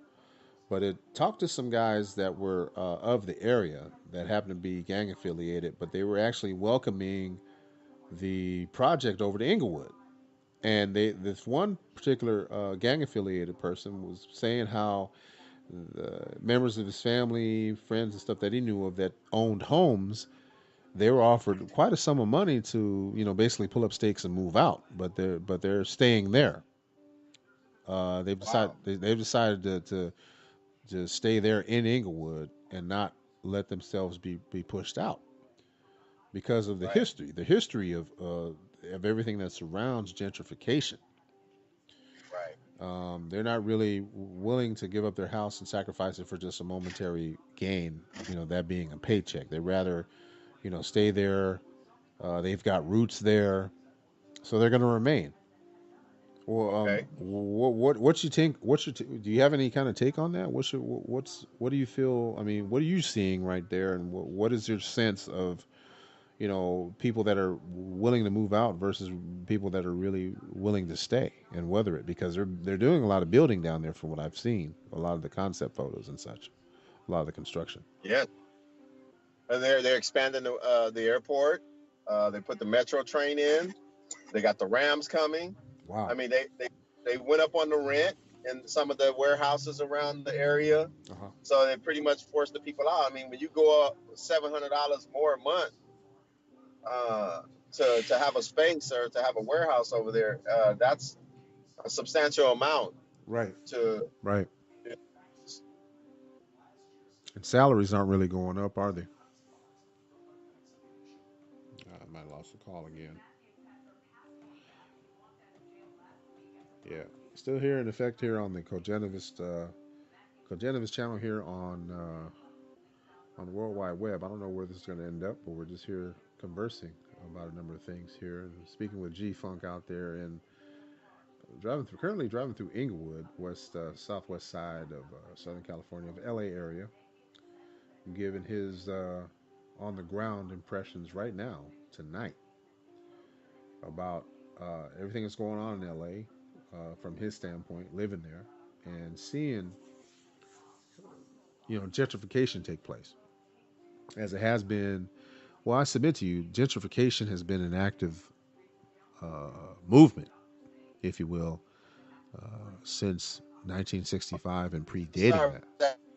All right, we got you. We're back. I just was providing kind of a background information for our listeners here tonight on the channel. Go ahead. Okay. Oh no! The call dropped, so I try to pick it back up. All right, do your thing, man. Do what you do. Whatever comes to mind. Don't I don't want to let you get distracted, but do your thing. I'm driving. I'm driving in the rain. It's pouring down over here. Y'all got some rain out there this week? My goodness. Yeah. And then these people drive like fools out here. It's like it's raining, homie. Like, why are you acting this way? You're not. They're not concerned with the other person in the other car. You know what I mean? They just run right through you. Man, I don't know, man. I think a lot of it is urban sprawl, man. People are just stressed. Okay, I'm back on. Go ahead. I'm sorry. No, where are you? I was just saying, people are just stressed, man. Everybody's concentrated in one area and a lot of stuff going on. Tell us where you at, bro.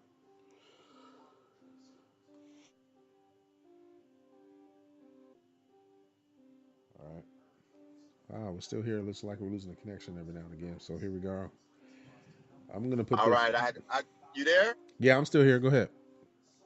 I think what I did, I turned on my Wi-Fi because what I figured out, these masterminds, what they have done is they have these repeaters and stuff that your phone signal bouncing off all these different repeaters around here. So when you turn off the Wi-Fi, you kind of just on your own system as opposed to tapping into Wi-Fi when it becomes available. Oh, I got you. Okay.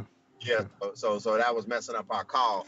But anyway, yeah, you were talking about Inglewood and the people staying there in the homes and just sticking it out, even though they were Right. offered a bunch of money to let go. Good word. I like that. Sticking it out. That's exactly right. Yes, sir. And I mean, that's a good thing, and that's good to be supportive of that type of community. So, I work in Inglewood, and we're affiliates of organization in Inglewood. You know what I mean? So, right. and doing good things for that community. You know what I mean? Of veterans to be exact. So, Okay. they're sticking it out too, because I'm sure they were probably offered money for the expansion of Right. the airport LAX. Right. Right. Right. But it's a community for veterans, so there's a little bit more strength behind that. So I don't think they're gonna come in and muscle. But LAX, they're bullies too. How so? They got their own police department. What you talking about? Oh, I know that. I know that. I once had an application on file with them. Went on a ride along with them a number of years ago. Matter of fact, we got kinfolk that used to work there on that on that agency. Yeah. Yeah. Okay. Dispatcher. Okay. Used to be a dispatcher. Yep. Hello. You reached 911. Sorry, we can't come to the phone right now. Hey, hell, it's a good paying job, man. All I do is drive around in circles around the airport and catch people making out. No, they do more than that. They used to back in my day, because I got popped by them before, but neither here nor there. Oh shit. Yeah, they hot around there. The little motorcycle guys that ride around the motorcade or whatever they call them. Yeah. Yeah, those guys right there are something else. Huh. Hey, guess what? They brothers too. It's all brothers that I noticed. Yeah, and, they've extended some opportunities. I think it might be even federally influenced, if you think about it. Yeah, there's a lot of money there, so absolutely, I believe you. I stand on that judgment. It's all federal government incentive, man. That's pretty much it. You know what I mean? Yeah, that's major. That's some major shit right there. I mean, just saying. Yeah, excuse my French. Yeah, because when they're on that level, it's almost because you got TSA right there too. So all those guys with the blue shirts, they're kind of mean too, and they got a lot of black folk work there too. Yeah, it's an easy job to get, man. I think it's an easy gig for people to land and end up and not really be full on enforcement, but they have a lot of authority, so they think. But they from the hood though. What y'all from the hood? Y'all getting jobs with TSA? Something ain't right. I ain't gonna knock it, because I know someone I went to school with back in the day that actually does that and has been there for some time. So I ain't knocking it. They're from the east side, so they represent. Oh really? Okay. Yeah, they represent. Okay, that's good. See, that's making a change and making a difference. So when they see that next brother that came from on that side to come get a job, they ain't gonna be looking at him sideways. True that. Right. For sure. But but even where I live, USC is trying to be muscle.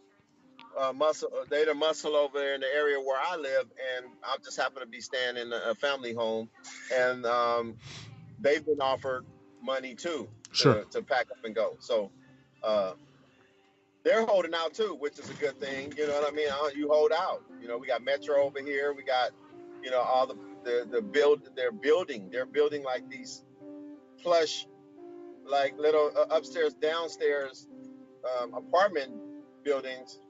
That's pretty, it looks contemporary, and the colors that they're doing, like everything, they're showing that they're livening up the neighborhood and making it a better place to live. But it's for the students. They're really trying to get out the regular folk. So who are they making these areas most suitable for? That's the question that probably needs to be asked. Okay. I'm gonna use a metaphor right now. Godzilla. Yes. Okay, you remember where Godzilla used to go through the little area and all the people be screaming? Those people that were screaming. Yeah. Okay. Where were they? What nationality? Oh, were they Chinese? Yes, sir. There you go. Bing, ding, ding, ding. You got it. Right answer. That's what's over there. They are riding their bikes in the middle of the street.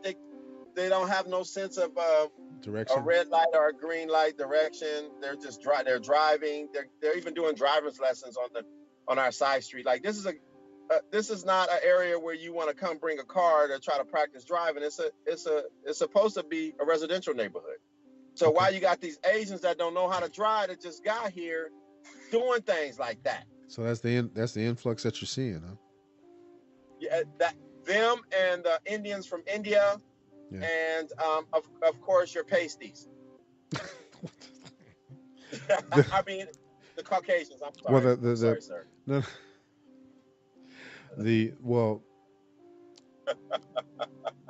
some of the cultures that you've mentioned, they don't really rely on automobiles as a primary form of transportation.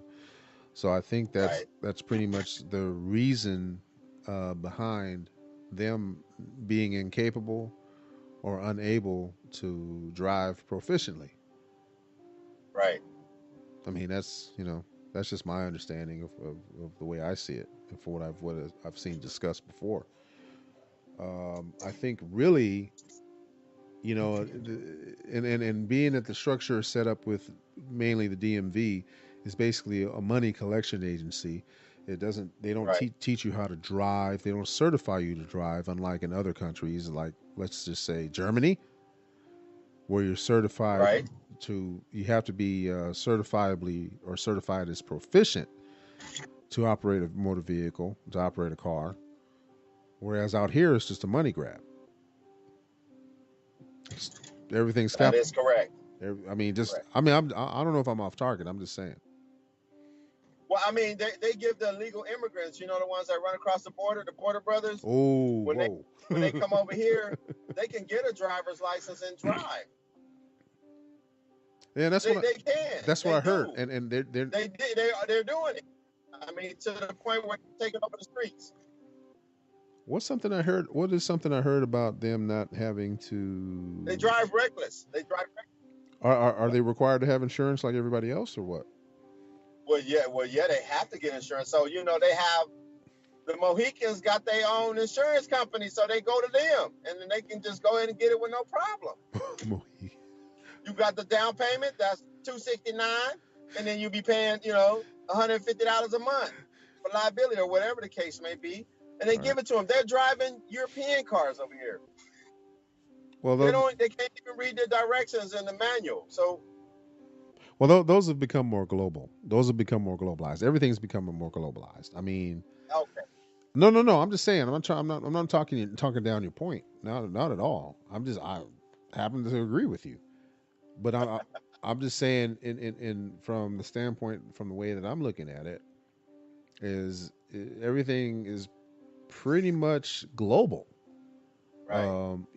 Different automotive makers. As a matter of fact, BMW I think BMW and Mercedes and a number of different marks have moved to North America. They moved to, I think Mercedes is in Alabama, outside of Birmingham, I believe, or Montgomery.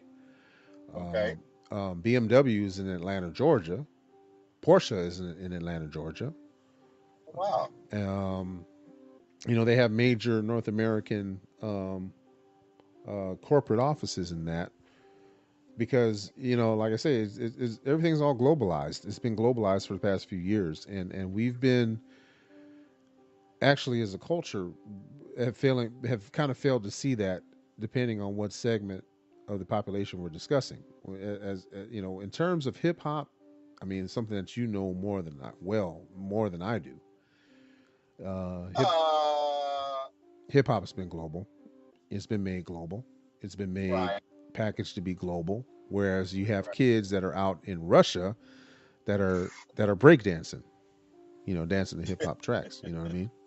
That's right. Who would have thought that such music from the neighborhood level would be projected and transcend globally? You can't tell me that they thought it was going to be worldwide. No, I don't. It was because it was a neighborhood thing. It was, you plug in a neighborhood and you trying to throw parties. That's like a house party. You know what I mean? And yeah, Keep us out of And trouble. Keep us off the streets. Something that was exactly. potentially positive. And then commercial industry gets a hold of it, and before you know it, it's marketed, and then the next thing you know, one of the Kardashians marries Kanye West. Okay. how, Now how does that tie into anything, right? I don't know. I'm just talking. that's the Black Widow. That's the Black Widow right there. You know what I mean? That family has this curse. They get the black man and then they bring him down, or they put him there. They're under control. Is that right? Well, I mean, that's No, word to the grapevine. I'm being facetious though. Well, go ahead. Word to the grapevine is um, that there was some talk, because how Lamar Odom got treated. We forgot about Uh, that, didn't we? yeah, see, can't forget about our brother. He played ball. He was, he hood because he went after crack. Why you gonna go fuck with crack? That's some hood shit. Like, what you gonna go fuck with crack? Like, you should have stepped up your game and start using that white powder like them white girls do. So, You know what I mean? But he didn't do that. So he was using crack. He went to crack. How you gonna be cracked out in the whole house? Like, oh, bro.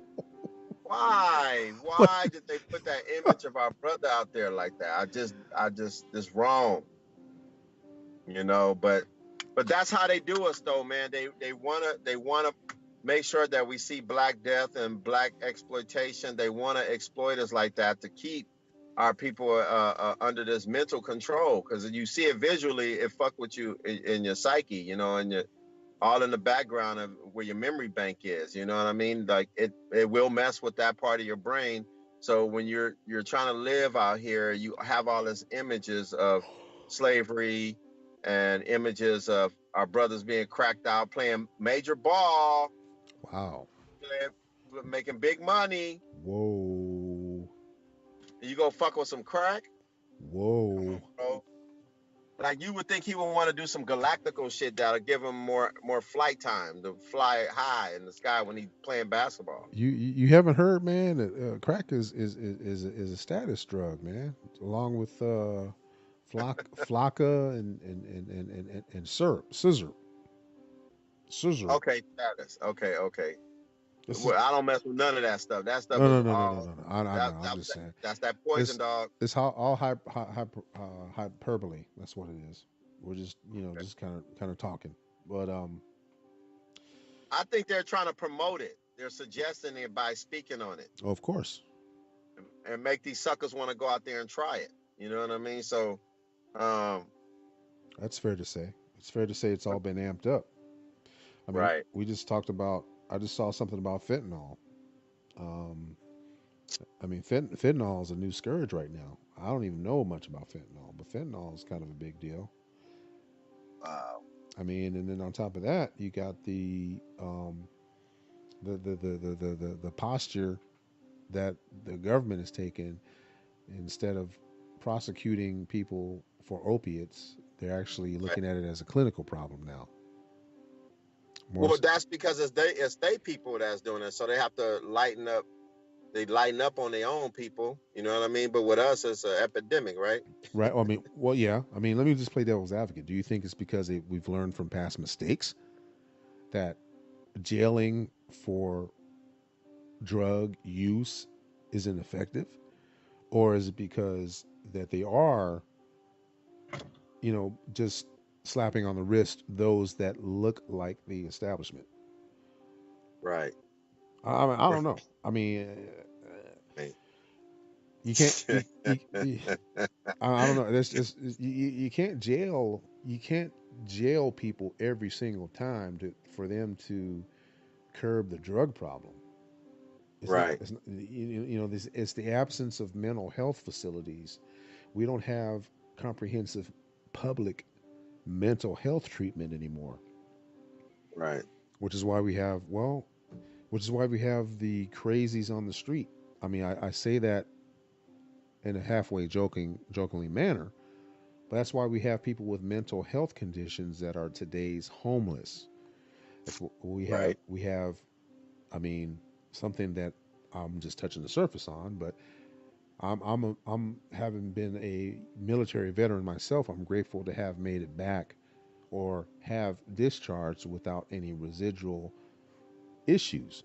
Whereas there's been thousands of people, military affiliated members, that are coming back or are either still serving or what have you, that have either had or have undiagnosed mental conditions.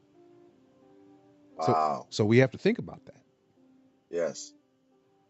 We have to think about that. We have to think about those that are undiagnosed. We have to think about those that have been diagnosed, they're living on the street. We have to think about those that are not or have not been service affiliated that were left behind.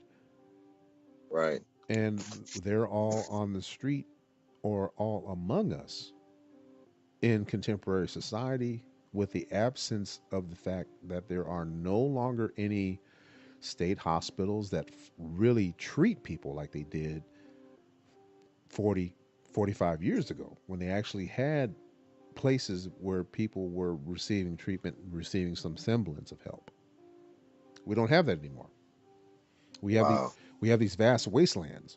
We have people out on the street today, and and unfortunately, they happen to be the majority. From what I've been reading from the data, shows that a number of people that are homeless now are black. Yes, sir. On Skid Row. Yes, sir. Absolutely. So, Absolutely. Absolutely. and here So we can you imagine? Can you imagine? Can you imagine just having to go down there to, of course, share with the community, but go down there and see your people on the street like that? Like, I have to drive around and look at them in those conditions. Wow. Yeah, it shakes me up every time. I don't usually share that kind of stuff because, Right. it is there. I do work for incorporated organization, A nonprofit so concern. Right, Mhm. right. Mhm. And I go out there and do my job. You know what I mean? Because I'm out there, but I make sure that I do reach out and help our people for the most part, because they are the majority down there. So I make sure that whatever we got, if they need it or they want it, they can have it. You know what I mean? There's no, oh, let me see your ID. You know what I mean? Let me Right. see if you're a veteran or, Right. you know what I mean? So we don't discriminate when we go down there, because it's our people and Or they need you're not help. being that stringent about it. You're kind of Right. being relaxed in your posture and accepting people, and because you're looking at the situation and you're seeing Yes. basically there's people that need help. Yes. Absolutely. That's fair to say. Yeah. Wow. I try to be fair in all aspect, but I know that our people have been the most hated and uh, wrongly accused and mistaken identity, and just there's so much negative energy pointed at our people that whenever I get a chance to make a difference, that I'll do that. And Yeah. show them that, okay, I know you see out here with your other people that's cutting up and they ain't doing right, but I'm one of the ones that's gonna treat you right. You know what I mean? What you need. That's good. I got this. You know. That's good, man. Well, Yeah. Yeah. So, wow, that's heavy. but when you think about how long we have been the subjects or the suspects or the projects or that we were always been targeted. We've always had the target on us, regardless. True. We're a suspect. We're a suspect. Where I'm still a suspect wherever I go. Sometimes I get a funny feeling, and I get that feeling because I can feel the energy in the room that they don't trust me, and I ain't do nothing to them, and I'm not walking around thugging. Facts. You know what I mean? So I'm actually a nice guy, but you know what I'm saying? So, but it depends on where you are. It's a level of education too. It's the experience those people had with our people. So, when they see us, oh yeah, he black, watch out. You know what I mean? They still like on there because they obviously have some type of communication amongst their community of Caucasian people that they fear us. And I think a lot of that has to do with the guilt that they have. They have to feel guilty. Good point. They have to feel guilty. Good point, man. Good point. You know, because you got to think, why else will we be a suspect unless, I mean, we didn't do nothing. They don't know us. They don't know what type of character we have. You know, it's just to be judged just based off of the shade of your skin. It's like, sometimes it's mind blowing when I feel that energy. But then, you know, you're bigger than that because they have already desensitized us. So it's enough to just deal, you know, as opposed to. You're saying it's the guilt that's over that envelops an individual or makes the person feel that there's guilt subconsciously. The guilt that they have for the mistreatment over the group that they suppressed. Right. That's deep. Yes, sir. They have to feel guilty, is what I'm saying. Like, because what other way would explain it? You know, you treat the Indians that come from India, okay, and they have that dark skin. You know, there's you know what I'm saying? Like, even the ones that come from the island, you know what I mean? Once they start talking, they're like, oh, they know they're not from here, but their skin is darker. But they'll still like, oh, you from the islands? Oh, you knew how long you been in America? You know what I mean? Right. I'm so crystal clear. I understand that. Yeah. So just, you know, but you got thanks to the one who run media and run who are the ones that are in control of the image that's put out they know that if someone sees this Asian guy on TV and he's running people over on the sidewalk, they're gonna think all Asian people you got to watch out for them when they're behind the wheel, because they might jump the curve and run all these people over on the sidewalk because they saw that one Asian man do it or that one Asian woman do it. You know what I mean? So wow, we still have a negative representation of our people no matter where we go. It's just always so negative because that's all the media have shown, and that's all that man he planted that seed years ago. Right. When you want to talk Jim Crow, right. You know what I mean? You want to go back there, but it's like they were designed. The police departments and stuff was designed to say it. the patty rollers. Man, how you just gonna hunt down one people like this? These people and worked hard for you. They worked hard for your ass, so you can have all these nice things that you have. They took care of your kids. Right. You want to hunt down the men and kill the men and rape the women? Come on, dog. We have a right to have a chip on our shoulder, as you said earlier on in conversation. Right. We have that right. We have that right because of what we've gone through already as a people, and our ancestors had to go through that shit. So, hell yeah, we need reparations, and hell yeah, I'm still repping that first. Right. You can't stop me from that. That's all we have. That's all we have. You know, my heart is still good. My heart is still good. You know what I mean? But I didn't forget, and I'm not gonna forget. You know what I mean? So every chance I get, reparations, sir, reparations. Well, now, when we say that R word, when we say reparations, what is reparations? And speaking from you speaking from your standpoint, right? What is reparations to you? What is it to you? Cash, real estate, programs, incentives, set asides, each one thing or all the above? What do you think? I think it's supposed to be all the above. We need to get what's coming to us. Ooh. Because we already endured all this fighting for them in the military. Wow. And you purposely give soldiers germs and diseases, injecting them with shit.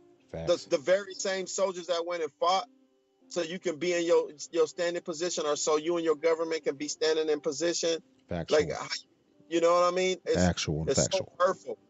That hurts, man. That it really hurts when you really think about it. If you really want to talk serious talk, that's some hurtful shit. And I understand why. I have a little militant family member, but I understand why she call them pigs and why she call them like all these names. And I hear cracker. You know what I mean? I hear all these words from way back in the day that they call white folks. So that goes even way back in the 60s and before that. You know what I mean? It just keep going back. Wow. Back. We keep going back. And then they keep trying to remind us of slavery. Wow.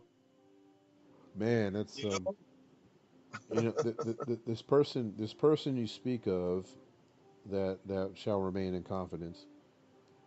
To this day, will not set foot in in in Texas or any southern-based state, and they were spat upon when they were a child in Los Angeles they were spat upon by a white man uh, walking down the sidewalk at random. Yeah. And they were spat upon, and this is 50, 60 years ago. Yes. And as a consequence of that, they do not feel that they will ever set foot in any area that was considered a Jim Crow or affected by Jim Crow during that era. Yep. I understand. And even from within that purview, in just that one person's account, that to me would suffice for a reparations effort to be made whole again, to be made correct, and be made right. Nice. So, nicely said. And thank you. And in just one instance, that's just one person out of 40 million of us that are here in this so-called nation that they want to make great again. That's a joke. Yeah, great for who? When was it great? When was it ever great for black people? Descendants of slaves. When was it ever great for us? When will it be great for us? That's cold. So that's on that cold piece right there. So on that note, I think on that note I'm gonna close with that because we're at about 2 hours right now into the broadcast here, which is pre-recorded tonight on a Wednesday. I don't like to put dates on it because we'll never know when someone might listen to this, so I'm not going to leave a date on it. You mean a year? Yeah, I'm not going to talk about the date of the year because who knows? Maybe someday this will be all history. This will be all, reparations will no longer be anything that we are fighting for. Reparations will be something that we will have received. So we just going to keep talking about it? We got to be about it. We got to do about it. We got to commit to action. That's right. Action. Yep. But quietly, don't tell the motherfuckers no more. Well, you can't quit. Gotta quit telling. That's a hard thing, man, because we got to get the information out there, man. We got to let people know what's what. I mean, unfortunately, there's no real way around it, man. We got to let people know. We got to get people up on game. We got to let them know what. I mean, yeah, the game is to not be told but sold. Okay. Right. Right. That's what Snoop Dogg said. But shout out to Snoop Dogg. Oh, shout out to that brother, man. He's doing things, he's doing things in his own way. He's making a difference. To who? Well, I think he's investing in the football, Oh yeah. The Pee Wee Football League, yeah. Yeah, he making little gladiators and whatnot for the white man, so it's all good. Oh man, we've done gone off the tracks here on this show, whatever it is. I don't know what the heck to title it now, but what's the name of this show? What's the name of the channel we own? I don't know. Well, it's called The Cogenivist, but we went to talk about music for a little while. I'm thinking about putting it on a DJ channel, man. I don't really know. I don't know. Oh, I thought you said it was on. Hey, you tell me where to put it. Got a YouTube page and everything. So okay, well, put it on the YouTube page. Okay, you got it. We got to start somewhere and create some type of unity. We got to have some unity and organize it. You know what I mean? Depending on the thumbs up we get, I might ask for donations at some point so we can keep the electric bill going and keep this thing going. Make it happen. That's a great idea. $1 help. Yeah. All right, I'm gonna set up that Cash App. Be on the lookout for that Cash App in the near future, folks. We're gonna go ahead and set that up under this banner somewhere. You'll see it. I'll set up the Cash App, and we'll get that done probably in the next few days. But yeah, we do accept donations here on the Cogenivus channel, on the Cogent channel here, and other platforms that we plan to set up here in the near future as an embodiment, as a unit to project positivity and togetherness here within our community so far that consists of black men that are confident in being black men. All right, you got any final thoughts there, G-Funk? Yeah, make sure they just stay away from everything white. No white sugar, no white flour, no white powder for the nose, no baby powder. Stay away from all the white products, and you'll notice the difference in your life. All right, I think we'll just go with that. So you preaching separatism? No, that's a no. I'm just meaning in the products. I'm saying product wise, so we can watch out. So you can watch your health. You know what I mean? Just leave all that stuff alone. And you watch it, your life will change. Well, that's so-called refined. That's refined. That's what they call it. It's called so-called refined. But you want us to stay away from refined stuff and go more organically? Absolutely. That's more expensive. That's pricey, man.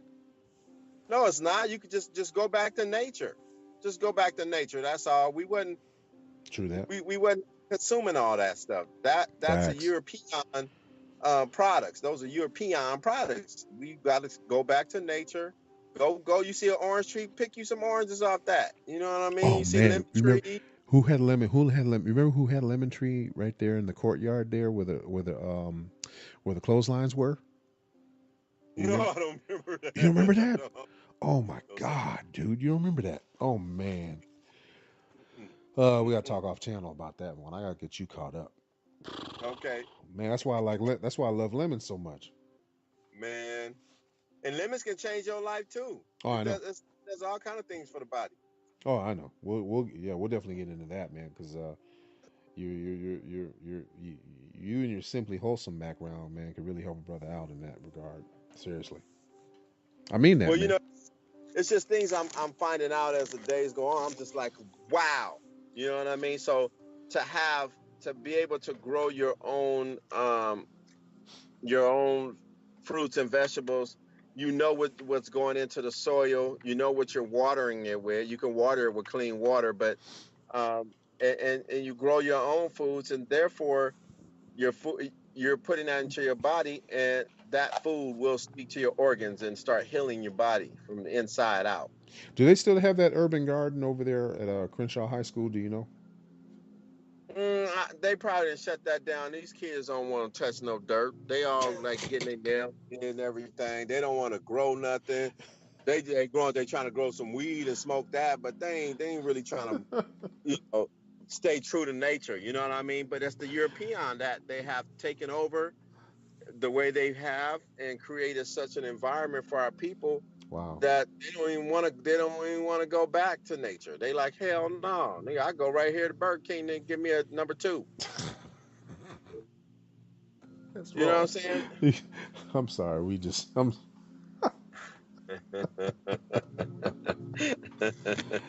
Oh man. Okay. Valid. Point taken. I got nothing. I'm just saying, brother. I just want to, if we're going to tell our people something, we have to at least help them understand how important it is for them to be healthy, because them being healthy and what they're putting in their bodies, right? That body is what's keeping them walking. You know what I mean? And keeping them breathing. So you have to that's true. Feed it the right things. Just feed it the right things. We got to know how to eat. Facts. We need our water. So Facts. All those things are a big factor, brother, on us being healthy and strong, so we can't create that army. but they've weakened us with all the shit that they polluted our food with. So True that. you know what I'm saying? So yeah, that's only thing I can say for my last words is leave some healthy energy before I go. Give me some. What you got? That's it. Healthy You energy. You gonna put it on me now? No. You said I have any last words, and that was my last words. Well, thank you, sir. Appreciate it. Good talking to you, G Funk. Good talking to you, and we got to do this again sometime. Yes, We don't know when. It's going to be, hopefully it'll be sooner than later. Don't know when if yes, you will. we're going to be a regularly scheduled thing or what. We're projecting this coming Sunday. I'm not going to put a date on it, like I said, because I don't want to put a time stamp on the show too much. But okay, well, Okay. I see what you're getting into. You're getting pretty busy, bro. So I'm gonna let you go, and Okay, sir. take care of yourself, man. Nice talking And to you you. do the same. Getting ready to sign off the show here tonight. Okay. I'm your host there, and G Funk's getting ready to tap out. I'm getting ready to do the same thing here. Thanks for tuning in tonight on the Cogenivist here, right here on blackjunction.tv and other social media platforms that I plan to post this upload this. You'll see this uploaded here by tomorrow, brother.